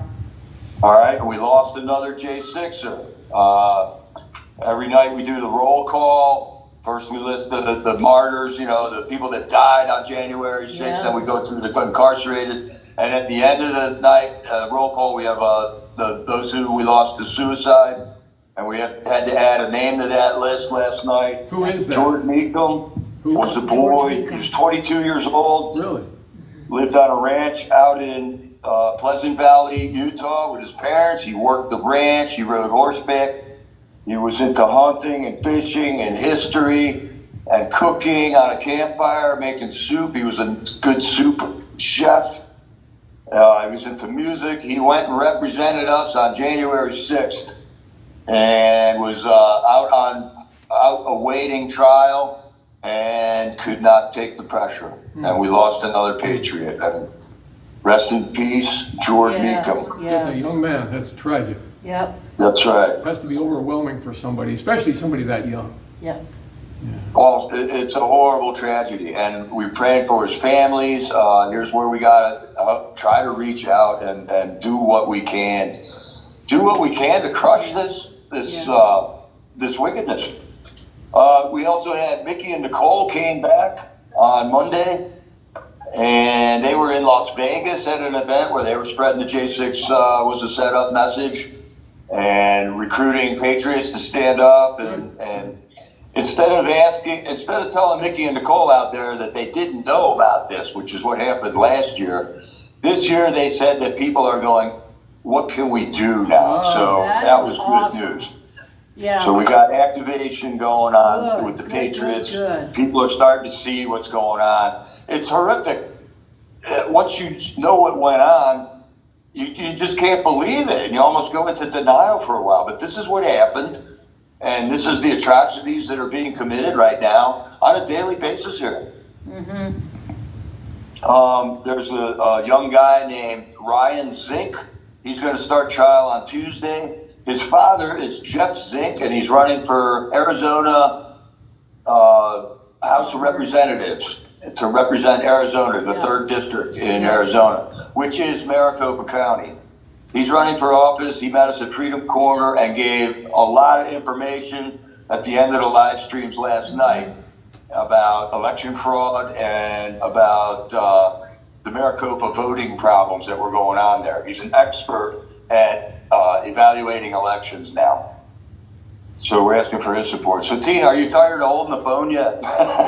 No, why would I be tired of holding the phone? All right, I'm trying to zip through this fast because I know No, you guys it's didn't not- think we you were just going to fill 2 take hours, all- but look at us. Take all the time you need. We're going over. Yeah, we're gonna go over a little. That's all right. All right, we're getting phone calls every night out at the corner by Matt DeSilva. I know, I heard that. He is a Navy intelligence officer, and he gives a 15-minute call every night that you just got to hear. I You got to know. hear. He's just he's so articulate, and he very, very precise in how he verbalizes and communicates his information. Exactly. So hoping to wake more people up, get them to realize this horrible things that are going on right now with that. Yeah.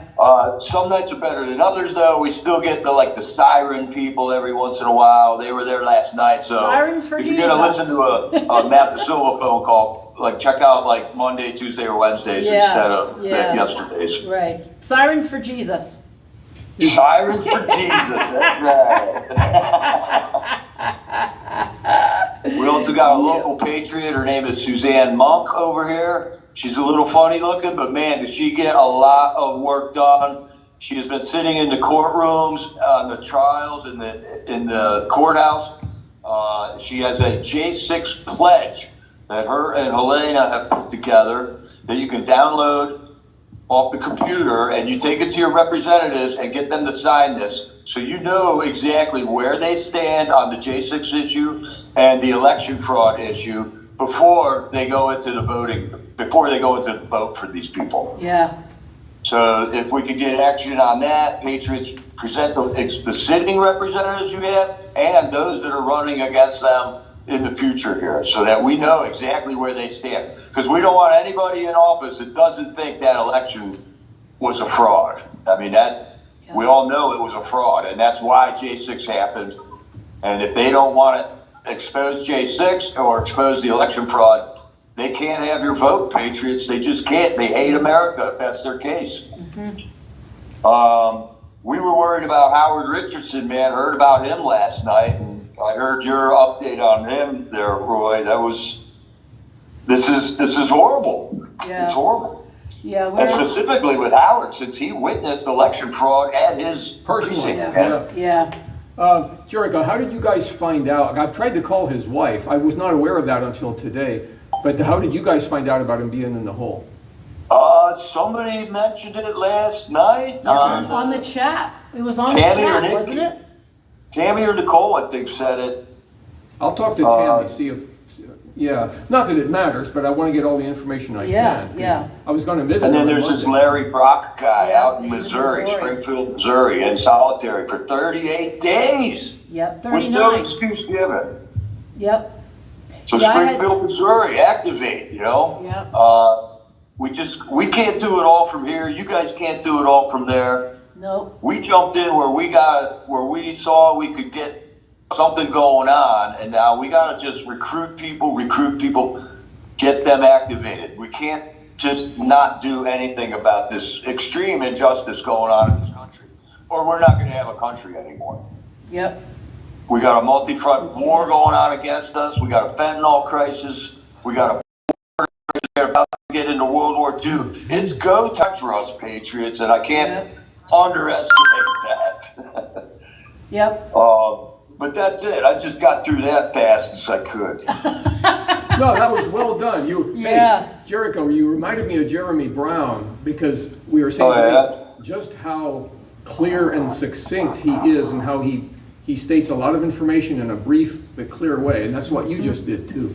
Yeah. Yeah, so when you listen to these streams, get a pen and paper out, because the information is going to come hard and fast. Oh, I know. And I was you know taking where to notes jump earlier. in. You figure out your resources, figure out what your skills are. If you're good on a computer, we need analytic work done on computers. We need artists. We got to get this message out. We have become a family that we got to get our country back, and everyone's got to jump in on this. Yeah. Nobody can sit on the sidelines anymore. Right. The team's Right. on the field. Yeah. Everybody has a position. Everybody has to play. And the Lord is going to make a path for Amen. you. You will. Absolutely. Every That's day, right. I don't know what I'm doing, and every day a path just gets laid out right in front of me, and I just got to walk down it and walk through the open doors, Yep. and everything is just clicking. It's fire in here. With That the is- Patriots that are still here at Freedom Corner, we are a solid group of people. There's people in and out. David from Freedom Express Media ran down to Georgia when the Trump indictment was happening there. We were at the courthouse here in D.C. when Trump was indicted last week, reporting on it right here. So don't listen to the lies on mainstream media. Don't give them your money anymore. Shut your cable off and find your sources. Yes, because they're out absolutely. there, the truth is out there, and we're presenting it to you. Yep. And isn't it cool the way God just opens doors for you? It's more than cool, Tina. I know. Something to behold. Today was another one of them days, man. He had us in the right spot at the right time. Yep. The coolest day in the world to just unfold right in front of us today. I know. I mean, and there's no effort. That's when you know you're just right in the center of what God's called you to do. There's no effort. And he just goes before you and just makes a way and opens a door here and opens a door there and gives you favor somewhere else, and you just don't have to do anything. You just walk. It's literally, Tina, I'll be sitting there thinking, gee, I'm hungry. And somebody will walk up to me with food, you know? Literally. Every need I need I believe is you. met, I believe you. Every need. God is so good. Yep. God is good. So that's the path. Stay close to Him. You'll know you'll be on the right path. He will not lead us astray. Oh no. He will deliver us from the evil one. So Yep. Amen. stay plugged into God. Get plugged into your new sources of information, and let's get this thing going, man. Yes. It's show. There will be no civil war. We're going to do this the right way, Patriots. Yep. So, well, thanks, Steve. I'm hoping Thank to be you, on. Tina and Roy, for putting it together, man. Way to go. Yeah, we're to actually go. broadcasting from our Patriot meeting room. Yeah. So, there's no wind, no rain, no traffic. No park rangers. Connection. No park rangers. Yeah. No chance of a screaming demon coming at you with a bullhorn. No, huh? And we had the youngest patriot, I think, probably in the country here today. She was about 3 months. She's about 3 or 4 months old. Well, no, she's older than that now. Maybe I five thought I had months it, Tina. old. I got Nicole's dog, Oliver, so I'll do a little thing where I show the Oliver, and everyone goes, oh, in the chat. You just topped it with the baby. Yes, Everyone was going, oh. That was great, yeah. That was great, man. And she was really good too. Oh, she just kind of talked a little to let us know she was there, and then she was quiet. And then she went to sleep. Yeah. Then she had to go Perfect home. little patriot. Yeah, but the woman that was talking to Jeremy, she's our vice chair. She and I are really good friends. I have only known her a couple years, but I'll tell you what, I don't know what I would do. Where I don't think I would be where I am right now without her, because there were times where she just pushed me. She said, "You got to do this. You can do this. You can do this. You can do this." And she's just been a real blessing to me. But it was her inspiration that started our group 2 years ago in February. She just has such compassion and such a love for our country and for the Constitution and she's just awesome. So you put that board behind you up like that? Yep, I did that. So now you don't even need to know how to use a computer. You could just go look at that board. You're going to engage the people in your Patriot group that way. And all the addresses of everybody across the country up on here. That's good thinking, yeah. Focusing on everybody's birthdays every month, and I'm going to try to keep track of when guys are released, and I'm going to put that information up and just make it as informative as I can, and and as these guys are released, as you know, like with Bart Shidley, you guys stepped up and helped him out. Oh, that was so. There's another guy getting out, I think, next week. And who is? Do you know who that is?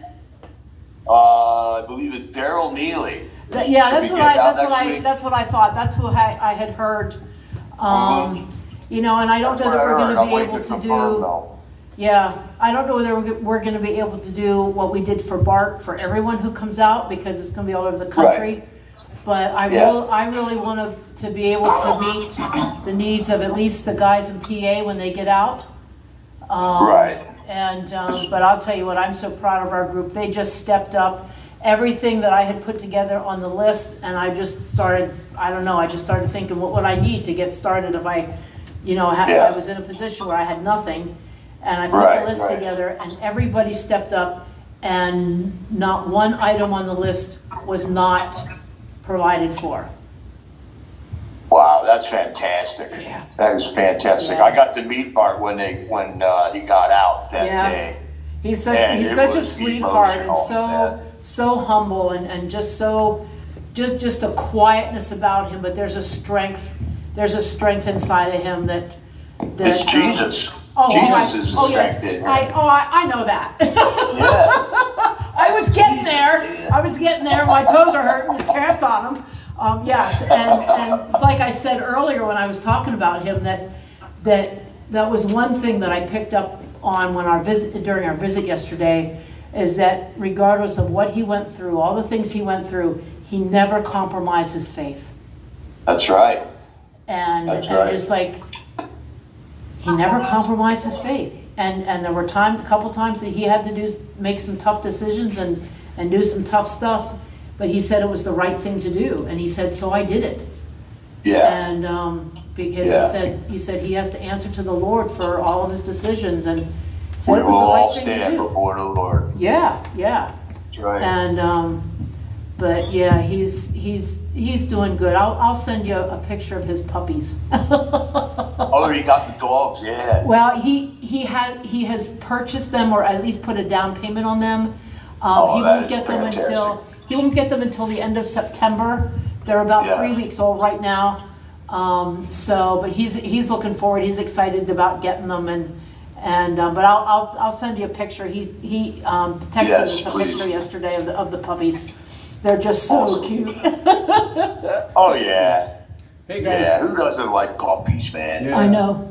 I think we better wrap up. I think my phone. Yeah, you guys. My phone is about out of storage. It's starting to act a little funny. So. Okay. Thanks for calling in, Jericho. Yes, it's good to talk to you. Keep in touch, you guys. Yes, you do the same. You do the same. Hey, when we do this in the future, I want to try to find a way to have you on video. I haven't figured out how to do that yet, but one step at a time, Roy. I got to figure that out too yet. Yeah. Let me tell everybody this now before. I will actually be out in Nebraska for 3 weeks visiting family, so I'll be leaving on Tuesday. So if nothing else, we'll just pick up again when I get back, and maybe I don't. All right, give it everything you got, Patriots. God bless you both, and you too. You too, Steve, and keep holding the fort down there. We are established. We're not going anywhere. Yes, I know. Amen. That's excellent. God bless you. Yep, have a good weekend, brother. Well, that was a good conversation. That was everything it was a good stream. Goodbye, everybody. Yes. I did see a little buffering on there, so hopefully that didn't affect things, but I do think my phone is about full. It was wonderful to be with you, and we will continue, if nothing else, after I get back from Nebraska. I don't think I could figure out a way to do it from out there. Yeah. Yeah. Anyway, I think somebody had asked the question when I was sharing about Bart, did he like the French veggies? Yes, he did. very good. Yes, he did. He was very, very happy with everything that we brought down to him. Goodbye, everyone. God bless. Yes, goodbye, guys. Thanks for joining us, and we'll see you in 3 or 4 weeks.